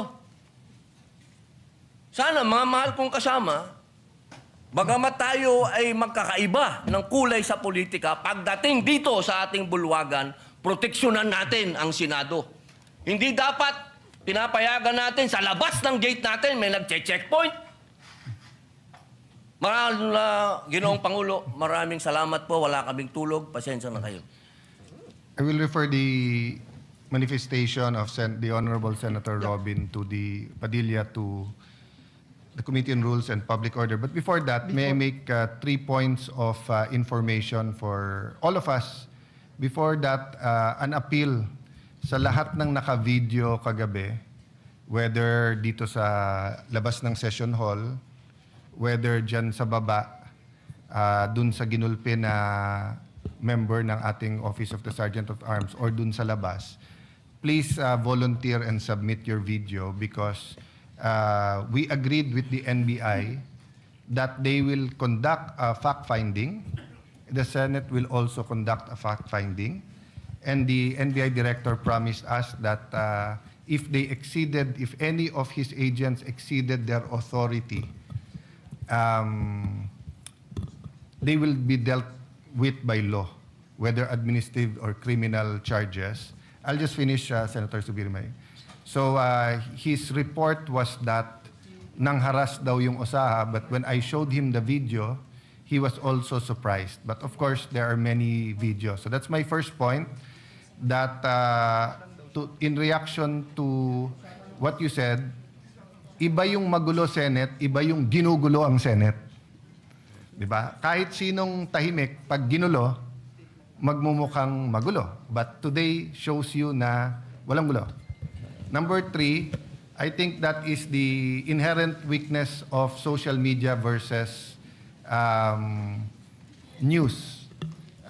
Legitimate, I will not use legitimate because everything is legitimate no matter what the platform. But what I'm saying is that when people cut interviews, so for example, I think Senator Trillanes said, anong pinagsasabi ng mga senador, including myself, he gave up.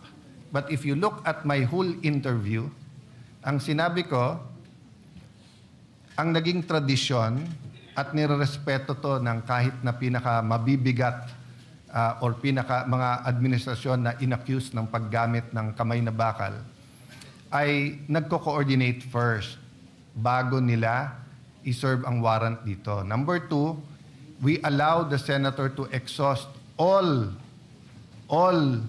legal remedies. And number 3, in the case of Senator Bato, it has to be a warrant issued by a Philippine judge in a Philippine court. And still, he has to be given the right to exhaust all his legal remedies. And then, ang tradisyon nun is that kinakausap ang senador pagka wala ng legal remedy na respetuhin din ang sarili niyang institusyon, ang Senado, by giving up. Which yun po ang ginawa ni Senator Trillanes at Senator De Lima, pero mukhang meron silang selective amnesia. Nabura yung part where they sought the protection of the Senate, nandun na sila sa pag-surrender.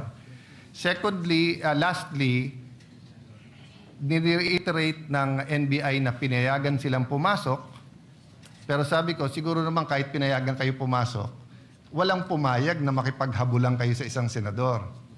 So sabi niya, yan daw ang standard pagka ang isang inaaresto ay tumakbo. Ngayon, ang sabi naman namin, look at it from our point of view. May session, we were in session, alam niyong kailangan yung boto niya, tapos hahabulin niyo para hindi makapasok ng session. So, mahaba yung usapan, no? But we and Senator Amy, Senator Pia, Senator Loren were the voices of the institution yesterday. No, I played more of a diplomat mediator role so that we can get to that. So now that they're doing their investigation, I hope the Committee on Rules, Committee on Public Order, or if you refer it to if the pleasure of the body is the Committee on Justice or Rules instead of Public Order, we will get to it soon. But today proves that hindi tayo magulo. Pag hindi tayo ginugulo, hindi tayo magulo. Diba? Senator Zubiri? Yes. Yes, Mr. President. Senator Zubiri and then Senator Marcoleta, Mr. President. Very quick, Mr. President. Mr. And then President, just very Senator quick, just to add to the discussion, to weigh in the discussion. Yung nangyari po sa ating OSA yesterday is, I would say, not just a very sad but tragic experience for OSA. I think I'm looking for the right word. Hindi ko lang masabi na hindi ko babastusin yung NBI. Outraged talaga. Outraged. We're outraged. Thank you, Senate President, for helping me. That we were outraged. He did not deserve that. Ginagawa lang po niya ang tungkulin niya, trabaho niya bilang empleyado at OSA ng ating Senado. There should have been more proper restraint on the part of the enforcement agency. And I commensurate to our staff na low moral yung ating mga OSA kahapon. We must stand by them because these are the people that will give their lives for us if there's anything that will happen in this building. And we should also be ready to give our lives for them, Mr. President. Kawawang-kawawa sila. Kaya I condemn what had happened to our OSA staff and to all the ruckus that they had created inside the Senate building, Mr. President. Tama po kayo.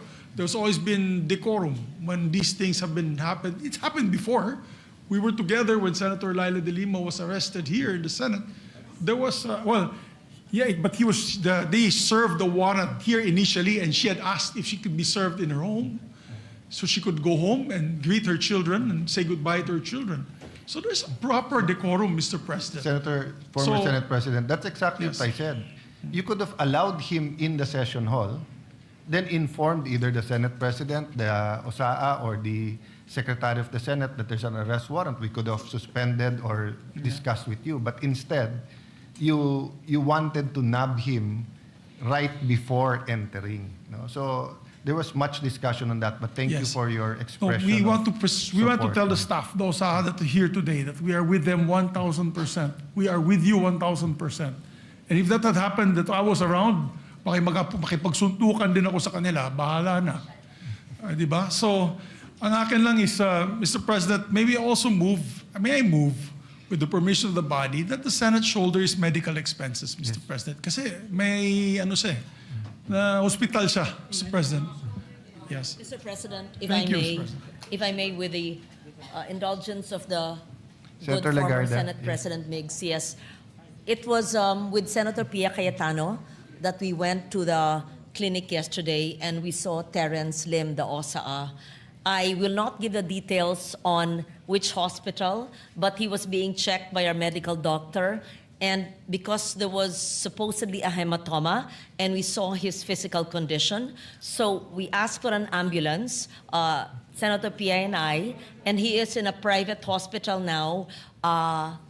I'm covering personally his expenses because his medical card in the Senate would not cover the private doctors and consultations expense, the CT scan and all that. And because there is a supposed hematoma, and it's not just, I thought there was just going to be a checkup, but there was a need for a minimum of 3 days stay to check his condition because it's not as simple as that could have been dealt with in a medical clinic.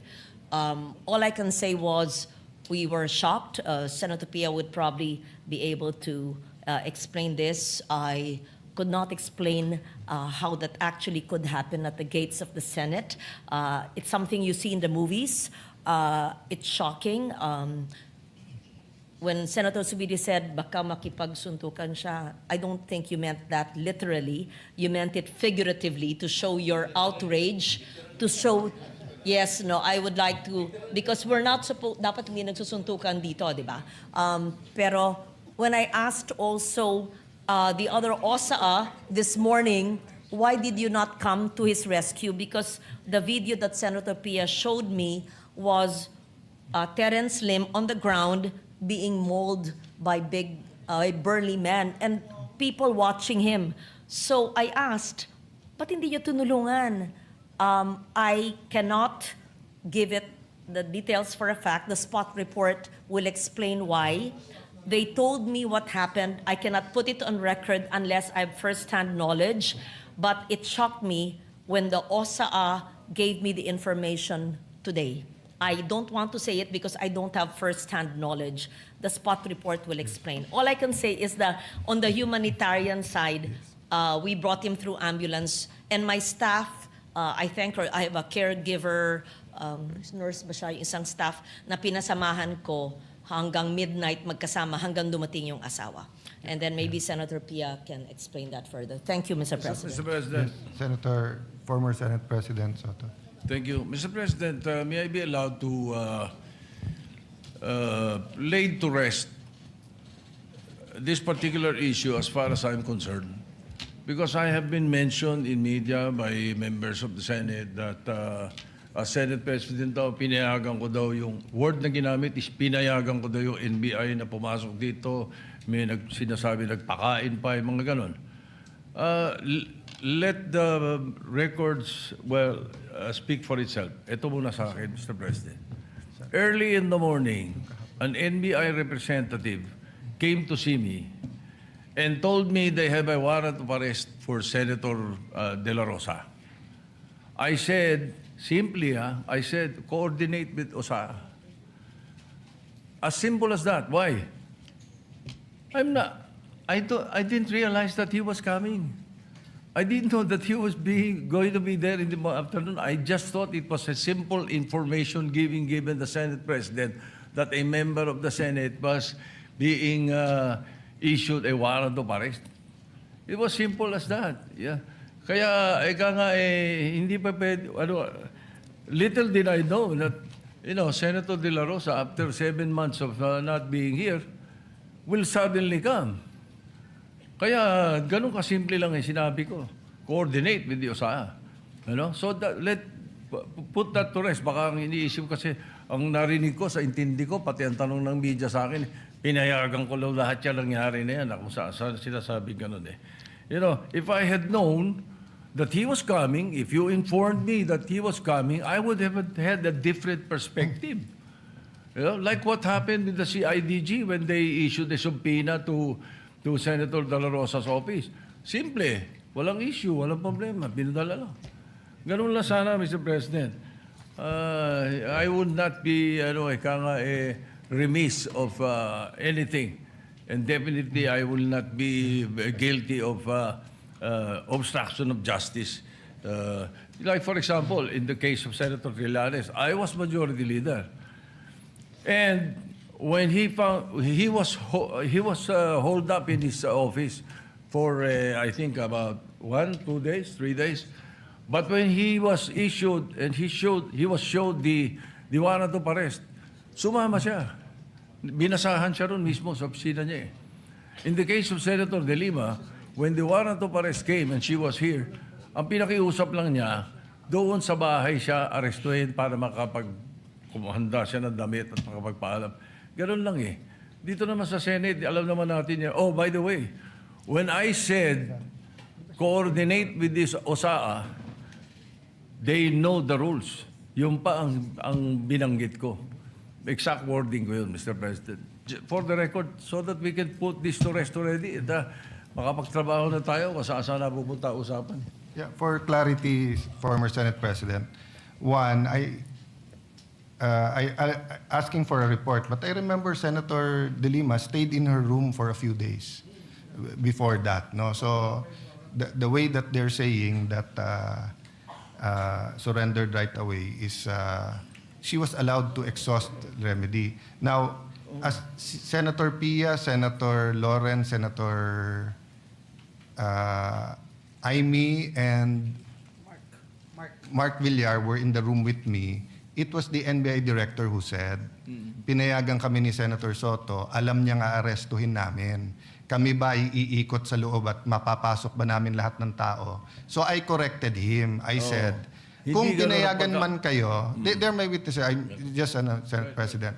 So ang sinabi ko sa kanila, assuming pinayagan kayo ni Senator Soto, hindi naman siguro siya pumayag makipaghabulan kayo, di ba? So yun ang sinabi. And sabi namin, ang sagot nga niya, sir, nakita niyo nung umabot na sa loob ng session hall, hindi na namin hinabol. So sabi ko, that doesn't make it less problematic. That means you have to stop, no? So Senator Pia, you were there, so please feel free to speak. For full disclosure, I asked him after it was established na nakipaghabulan hanggang dito. So sabi niya, ni NBI Director, sabi ko sa kanila, wag silang papasok sa session hall.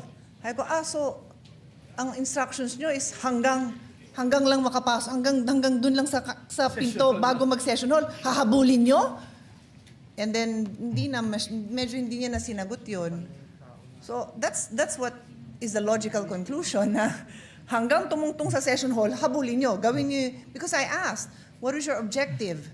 Na i-serve yung warrant? Yes. So, may kasamang habulan. And basically, the answer seems to be yes. And he did say yes, but And Major wasn't General no. Samonte said that at 2 p.m., the warrant of arrest was shown to former Senate President in the presence of undersigned, but copies were not allowed to be distributed. But consistent with the Senate President said, earlier this morning, NBI Chief Attorney Dongalo paid a call to the undersigned to coordinate an arrest order. As per agreement, the supposedly arrest should be effected when the warrant of arrest is presented as guidance of the former Senate President Vicente Soto. On or about 2 p.m., the warrant of arrest was shown to the former Senate President, the President undersigned, but copies were not allowed. So in the report kasi po, sir, ni Sergeant at Arms, the arrest was coordinated, not just the arrest warrant. That's why maybe the media, this was submitted during the session. Yes, but I clarified that I do not believe that the actual manner. So there are two issues, no? Was it coordinated, which they're saying that they're disputing that. Secondly, the manner in which they carried out the order. Senator... Mr. President, just to put on record, the parliamentary status is that Senator Padilla made a manifestation and he is about to be interpellated by Senator Marcoleta. And so we thank the gentleman for allowing our colleagues to interject. But before we say something, Mr. President, I just wanted to add to what our colleagues mentioned dahil yung mga osaan natin na nagpapakamatay for the Senate institution, Mr. President, pakita natin sa kanila, Mr. President, that we are all out in defending them. Ako po, Mr. President, nandun mismo ako doon sa Senate clinic nung dinala yung OSA personnel natin. Mr. President, bugbog sarado siya. Dito sa video, kuha mismo ng staff ko, Mr. President, kinukuha, sinakay, pinilit isakay doon sa sasakyan. Tapos umalis. Ito, duguan na po yung ating Senate OSA. Kaya yung totoo yung sinabi ni Senator Migs, nakausap ko si Senator JB, nakausap ko si Senator Robin, nakausap ko si Senator Jinggoy, lahat po kami talagang nagpanting ho yung tenga namin dahil, Mr. President, ito yung tao ho natin to mga kasamahan natin na nagbabantay at ginagawa lang yung trabaho.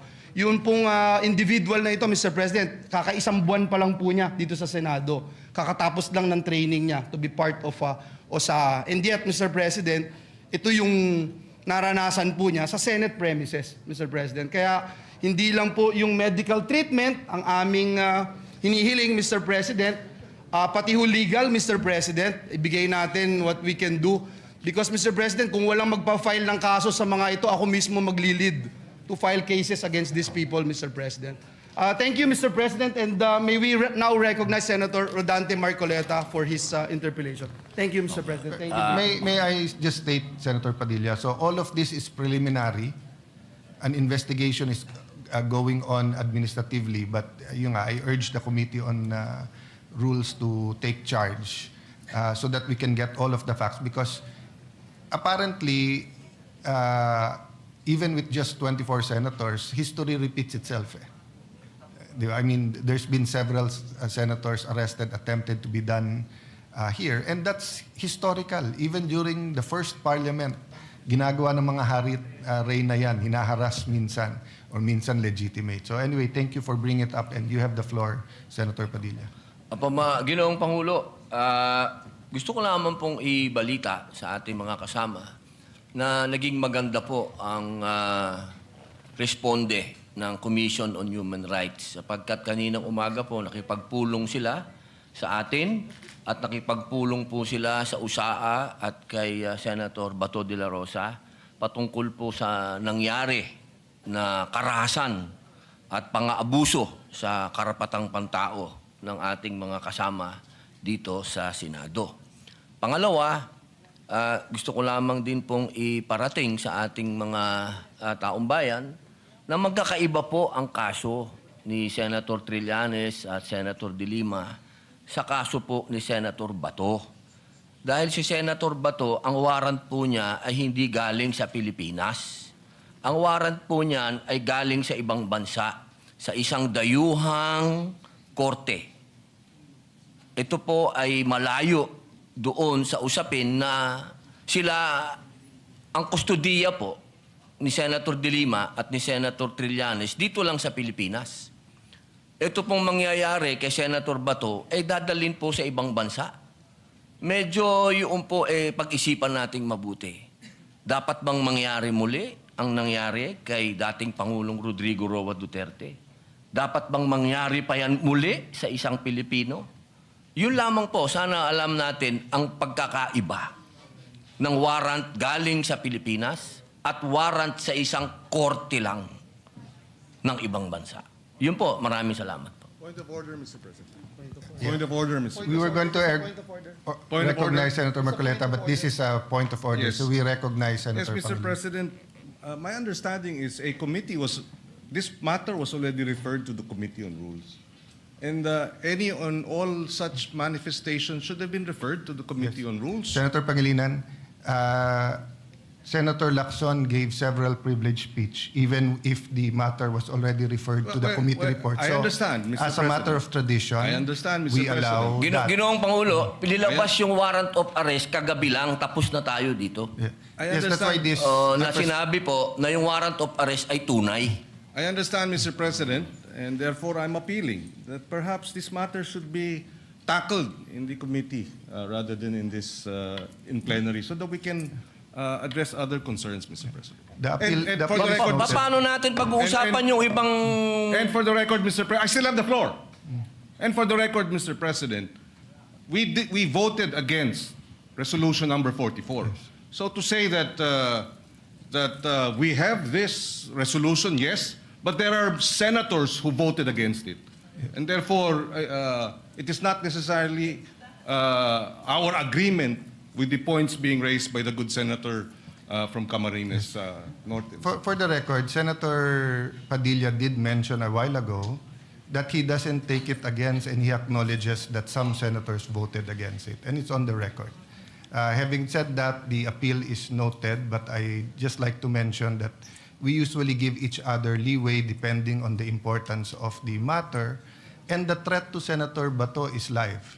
There's been no official communication that he is free until a Philippine court issues a warrant of arrest. No? So I ask the patience of each member, but acknowledge the statement and the interpretation, the proper interpretation of the rules by Senator Pangilinan. So you May may we ask proceed, Senator Pangilinan. Marcoleta, Mr. President? Yes, Senator Marcoleta, He's you're been now waiting for recognized. quite a while.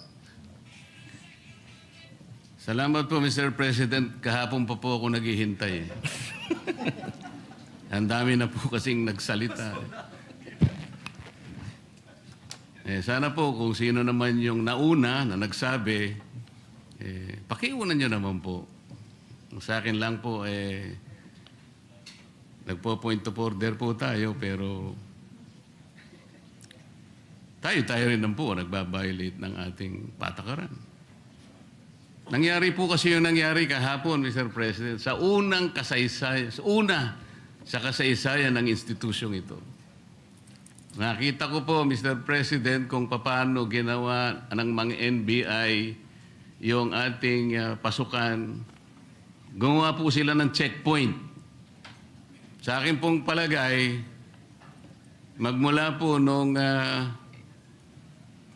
panahon ng Philippine Assembly, hanggang ngayon, wala pa pong nangyaring gano'n.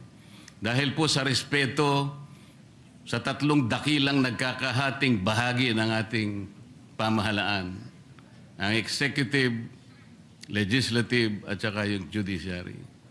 Ngayon lamang po nagkaroon ng ganitong insidente kung paano niyurakan ang dangal ng institusyon na tayo pa po ang naririto.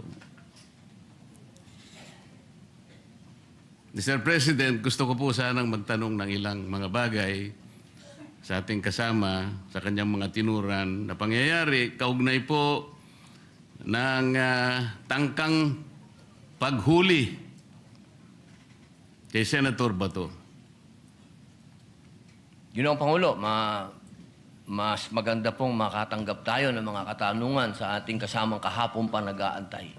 Salamat po, Mr. President. Please proceed unless you want to postpone that till tomorrow. Mr. President, Your Honor, kanina po ay marami rin pong gustong magtanong sa akin ng mga miyembro ng press. Bagamat tinangka ko po na wag munang umarap sa kanila dahil minsan po, imbes na makapag-clarify ka, lalo pong dumadami po ang mga issues. Kaya ako na pong nagpilit na parang iniiwasan ko na po. Kaya lang, hindi mo po maiwasan. Sa dami po nila, talagang hahabulin ka po eh. Ang una po nilang tanong sa akin, Sir, ipa-aresto niyo po ba si Senator Bato? So sagot ko po, Mr. President, tanong din. Ikaw, kayo, gusto niyo ipa-aresto? Ang sagot sa akin, hindi po, kayong tinatanong namin kasi kayo po ang nandito. Eh. Hindi, tinatanong ka rin kita kasi Pilipino ka. Gusto mo bang makita ang isang senador na ibinoto ng sambayanang Pilipino? Aarestuin sa loob mismo ng Senado? Hindi po. Okay, kung ikaw hindi, di lalo na ako. Kayo po ba'y na-interview rin ng gano'n? Opo. Sir President? Nakakagulat po sapagkat ako po din mismo, mahal na kasama at idolo namin, Senator Marcoleta. Nagtataka din po ako sapagkat marami po sa mga tanong sa ating ibinabato. Parang tayo pa ay may kasalanan sa pagbibigay natin ng masasabing lugar sa ating kasama dito sa Senado. Samantalang meron naman po tayong adopted resolution number 44. Ako po'y nagtataka talaga bakit ang mga tanong ay para bang tayo ay harboring kagad ng kriminal. Ginoong Pangulo, Your Honor, yung nangyari po kahapon, mas naniniwala po ako sa dating Pangulo natin, Senator Soto, sa kanyang sinabi. Nung tinanong ko po siya kahapon, habang nagmimerienda po tayo, nung tayo nakasuspindi pa, sabi ko, Mr. SP, nung pinuntahan ka ba ng NBI, pinakita sa'yo yung warrant of arrest? Nakita mo ba? Hindi, sabi niya. Ako po naniniwala na talagang hindi nila ipinakita yung warrant of arrest sa ating dating Pangulo ng Senado. Ang ating pong miyembro ng press, Mr. President, mahilig lang silang tanong ng tanong eh. Pero yung basic yun ang ayaw nilang tanongin eh. Halimbawa si Trillanes, winawagayway niya, ito ay kayong warrant of... Ayaw man lang, bakit hindi nila suriin? Pwede po bang makakuha ng kopya niyan? Kasi po kahapon, Sir President, Your Honor, nung makausap natin ng NBI Director, pwede mo ba kaming bigyan ng kopya ng warrant of arrest? pwede mo rin ba kaming bigyan ng communication between the ICC and the Interpol? Sapagkat ang Interpol, ang karaniwang ginagamit po nila para i-execute yung warrant ng kanilang in-issue. Yung namang Interpol, gagamitin po niya yung counterpart dito sa ating bansa, ito po yung PCTC. So sabi ko, bigyan mo rin kami ng communication mula sa Interpol papunta sa PCTC. At mula sa PCTC, meron silang sulat din sa inyo at kayo nga ang dineputize para i-serve yung warrant of arrest kay Senator Bato. Maliwanag po yung sagot niya, Mr. President, Your Honor. Opo.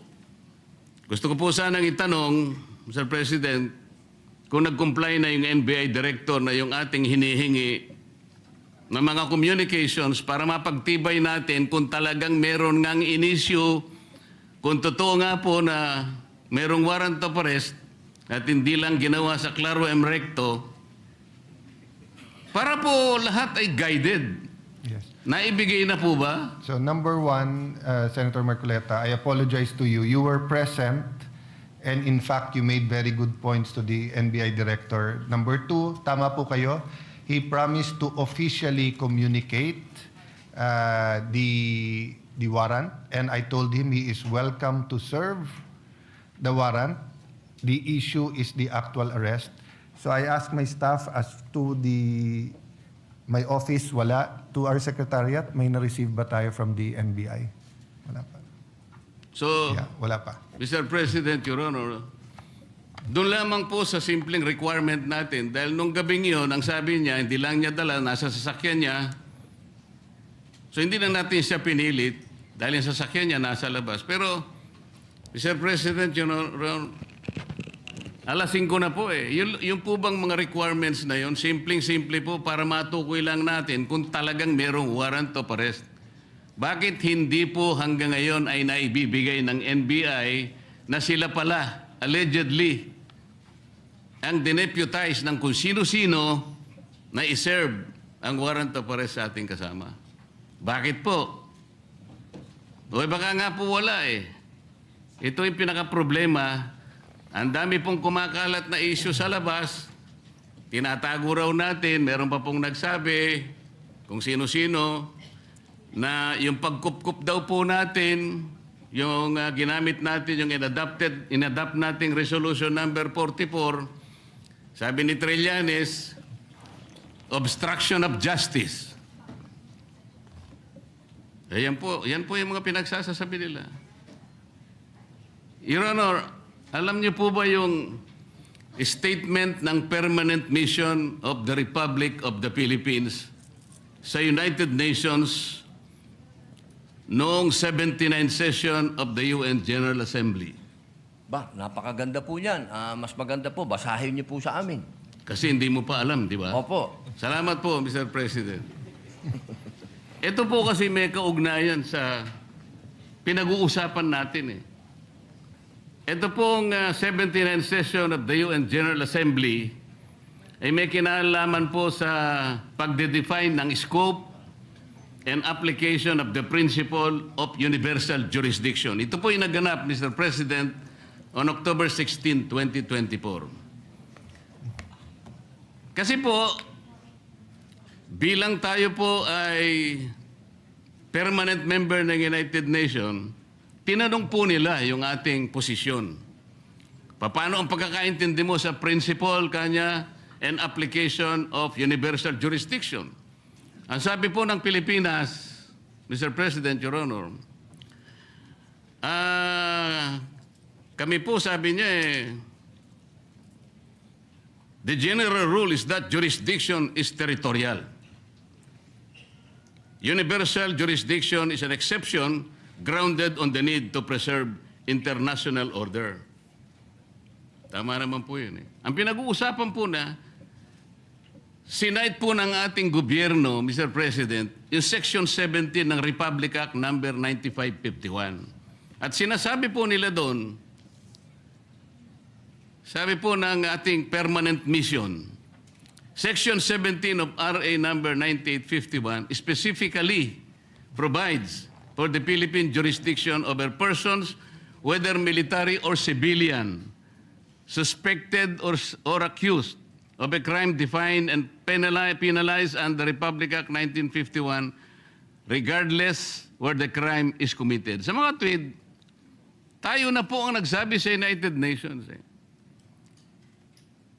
na tayo po yung merong jurisdiction. At sinama pa nga po yung Section 18 na kung saan ang Regional Trial Court po ang merong jurisdiction. Primary and exclusive jurisdiction. Kanina po, Mr. President, Your Honor, binanggit po ninyo, yung warrant of arrest kasi kanya galing sa korteng hindi sa domestic nanggaling. Nanggaling naman talaga raw sa ICC. Ipagpalagay na po natin, Mr. President, na totoo nga at hindi peke yung warrant of arrest. Kunwari valid. Ang sinasabi po ng ating batas, Mr. President, isasagawa mo lang ito sang-ayon or in accordance with the extradition laws and treaties obtaining in this country. Mr. President, wala po tayong extradition treaty sa ICC for the simple reason that ICC is not a country. Wala rin po tayong treaty sapagkat nag-withdraw na po tayo sa ICC. O paano niya po i-apply yung kanilang warrant of arrest? Ang jurisdiction po ay atin na. Mr. President, Your Honor, on May 10, 2026, ang ating kasama, Senator Bato, was served a subpoena by the CIDG for the alleged crime of EJK. Ano pong ibig sabihin nun, Mr. President? Yung pag-serve po ng subpoena, na-operationalize na po, active na po yung kaso kahit nasa investigative and prosecutorial stage pa lang. Ibig sabihin, our National Prosecution Service is already actively on the case. Paano po papasok ang ICC? The core function of the ICC, Mr. President, is under the principle of complementarity. Ibig sabihin, kung meron pong local court na gumagawa na po ng kanilang tungkulin, wala na pong pakialam ang ICC. Nang nangyari po, aktibo na pong pinupurso ang kaso, allegedly, EJK sa ating kasamahan. Papasok pa uli ang ICC. Sarili po ba nilang prinsipyo ay kanilang babaliwalain? Papayag ka pa doon, Mr. President, Your Honor? Hindi po tayo dapat pumayag. At katunayan nga po, katulad po ng sinasabi ng ating ibang kasama na ito daw ating pinag-uusapan ay wala daw itong kwenta. Napaka-imposible po nun. Sapagkat itong ating pinag-uusapan, katulad po ng sinasabi ninyo, soberenya ito ng Pilipinas. Kung sa paniwala po nila, ay hindi. Pero sa paniwala po natin, sayang yung bandila na yan. Kung tayo po ay magpapasakop sa isang korte lamang na hindi naman isang bansa at uutusan tayo na isuko ang isang senador sa kanila. Salamat po sa inyong sagot, Mr. President, Your Honor. At nung tinangka po nila na mag-serve daw ng di umano ay warrant of arrest, Mr. President, bakit po ang nagsisilbing process server ay si Antonio Trillanes? Sheriff po siya ngayon yata ng ICC. Meron po ba kayong impormasyon na si po ay naglilingkod na sa ICC o sa Interpol, Mr. President, Your Honor? Siguro po, action speaks louder. May dala po siyang warrant, so sheriff. Kung totoo na meron siyang dalang warrant. Yun po. Opo, pag napatunayan po na yun ay warrant of arrest, sheriff na po siya. Kailangan pong malaman natin kung siya'y process server, sheriff, o deputized officer ng ICC o ng Interpol. At kailangan tawagin din po natin, Mr. President, ang representasyon ng Philippine Center for Transnational Crimes sapagkat sila po yung counterpart ng Interpol.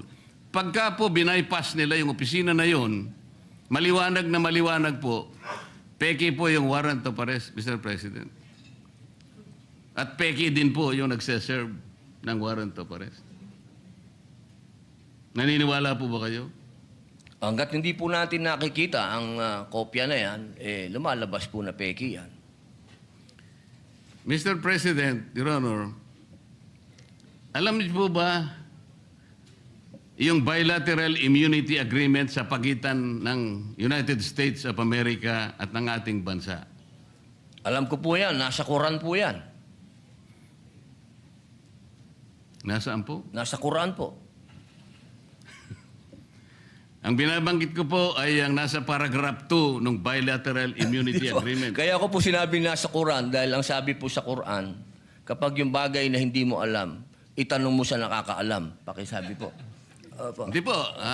Tinatanong ko lang naman po kung alam ninyo kasi kung alam na ninyo, hindi na po ako magtatanong. Hindi po, kaya ipaalam nyo na po sa amin. Ayan. Mr. President, ito pong sinasabi kong ito, may kinalaman na naman po kasi. Malaki ang kinalaman sa ating pinag-uusapan ngayon. Dito po kasi sa paragraph 2 nitong bilateral immunity agreement na ito na ginawa noong May 13, 2003, minsan po itawagin ito na non-surrender agreement. Sinasabi po rito na ang isang citizen ng isang partido, ibig sabihin ng Amerika, na nandito sa ating bansa, ay hindi mo pwedeng isurrender o i-transfer by means sa isang international tribunal for any purpose unless such tribunal has been established by the United Nations Security Council. Ano po ang ibig sabihin nun, Mr. President, Your Honor? Yung ICC po kasi, hindi po established international tribunal ng UN Security Council. Kaya nga po, kung mapapansin nyo, Mr. President, Your Honor, ang Amerika at saka ang Russia, hindi partido ng ICC. Wala silang, ayaw nila yan. Kinamumuhian nila yan. Dito po sa agreement na ito, tayo po, ang bansa natin, may katungkulan na hindi niya isusurrender ang isang Amerikano. Militar man yan, civilian, o no, nang walang consent yung Amerika. Ano po yung ironical implication nito, Mr. President? Tayo po pumayag sa pagitan ng kasunduang ito na ipagmamalasakit natin ang isang Amerikano na nandito sa ating bansa, hindi siya pwedeng i-transfer o surrender sa ICC sapagkat yan ay hindi recognized ng UN Security Council. Pero tayo, senador, Pilipino, meron siyang mandato sa ating mga mamamayan. Hindi ba kabalintunaan ito, Mr. President, Your Honor? Opo, tama po kayo. Yan po ay ibinoto po yan ng taong bayan. Katulad po ni Senator Bato, 20 million po ang bumoto dyan.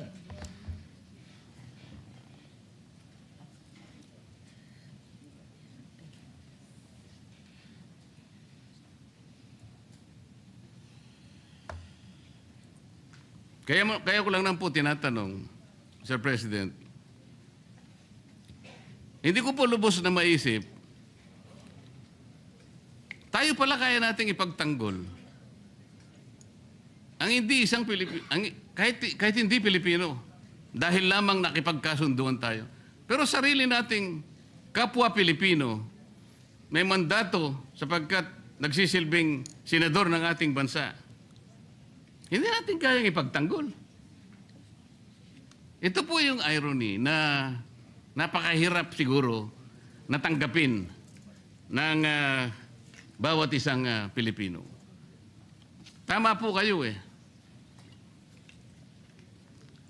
Ang warrant of arrest po ay galing sa ICC.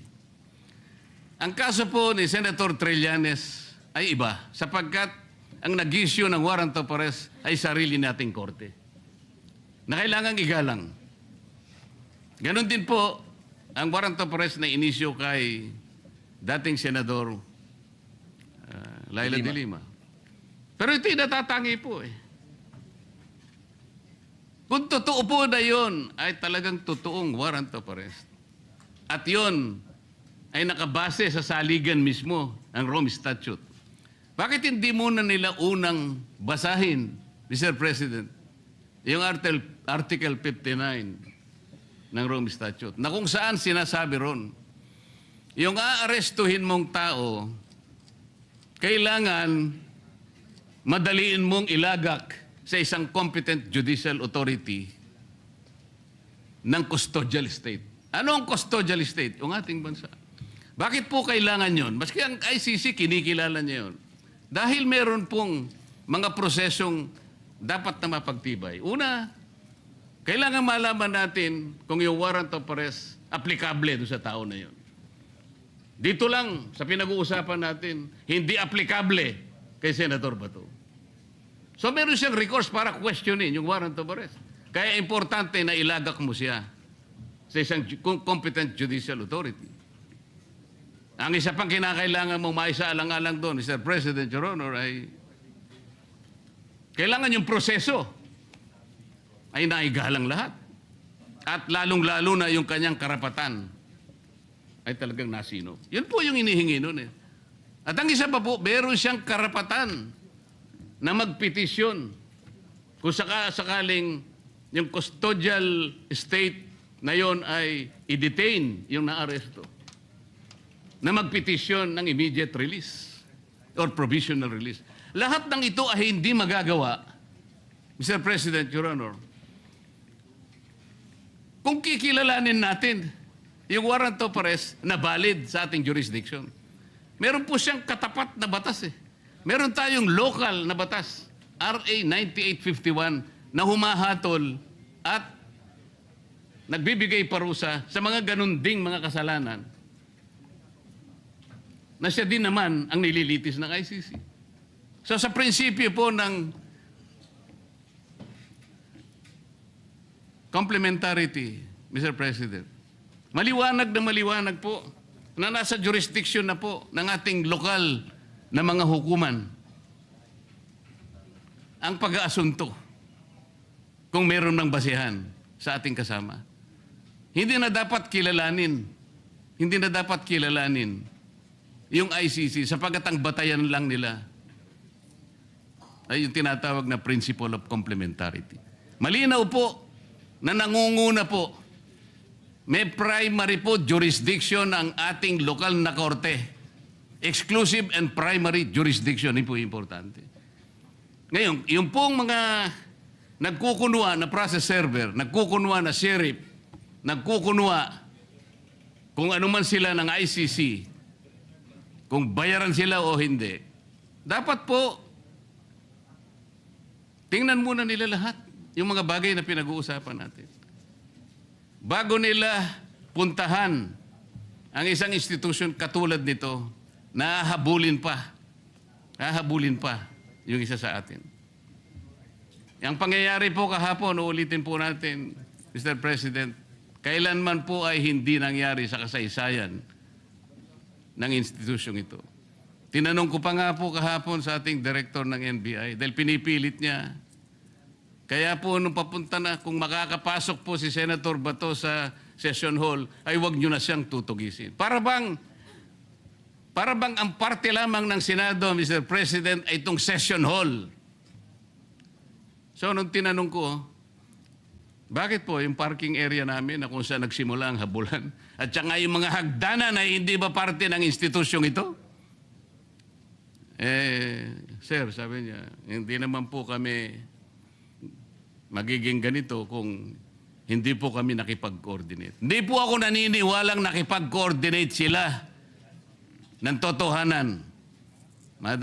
Mr. President, mas naniniwala po ako sa ating former President na hindi niya papayagan kung alam lamang niya ang kanilang balak na pagdakip at pamamaraan ng pag-iinsulto sa bulwagang ito, Mr. President. Maraming salamat po, Your Honor. Maraming salamat po. Mr. President. Madam President? Madam President? Opo. Senator Padilla, please proceed. Yes. Opo. Meron lang po akong mga konting katanungan sa inyo. Sapagkat gusto ko po sanang ireklamo si Senator Pangilinan sa pagsigaw. Meron po ba sa rules natin na sinasabing pwede mong sigawan ng kapwa mo senador?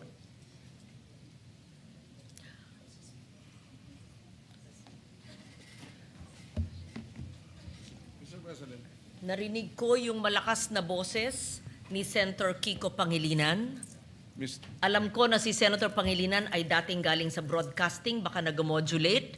Maari po ba tayo ay mag-suspend muna para pag-usapan yung malakas na boses at wari pagsigaw ni Senator excuse me, Pangilinan? nasa akin President, po iba yung ang floor. Senator Padilla has excuse the me. floor. The chair is answering the question of Senator Padilla. Session is suspended.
Session is resumed.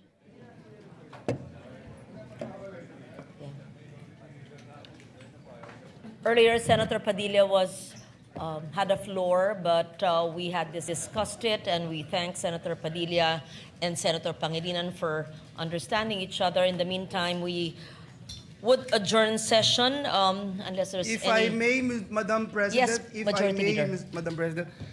Madam President, we have tackled enough for today, and so may I respectfully move that we adjourn the session until 3 o'clock in the afternoon of Wednesday, May 13, 2026. So move, Madam President. Is there any objection? Hearing none, session is adjourned until 3 o'clock, Wednesday, May 13, 2026. Thank you.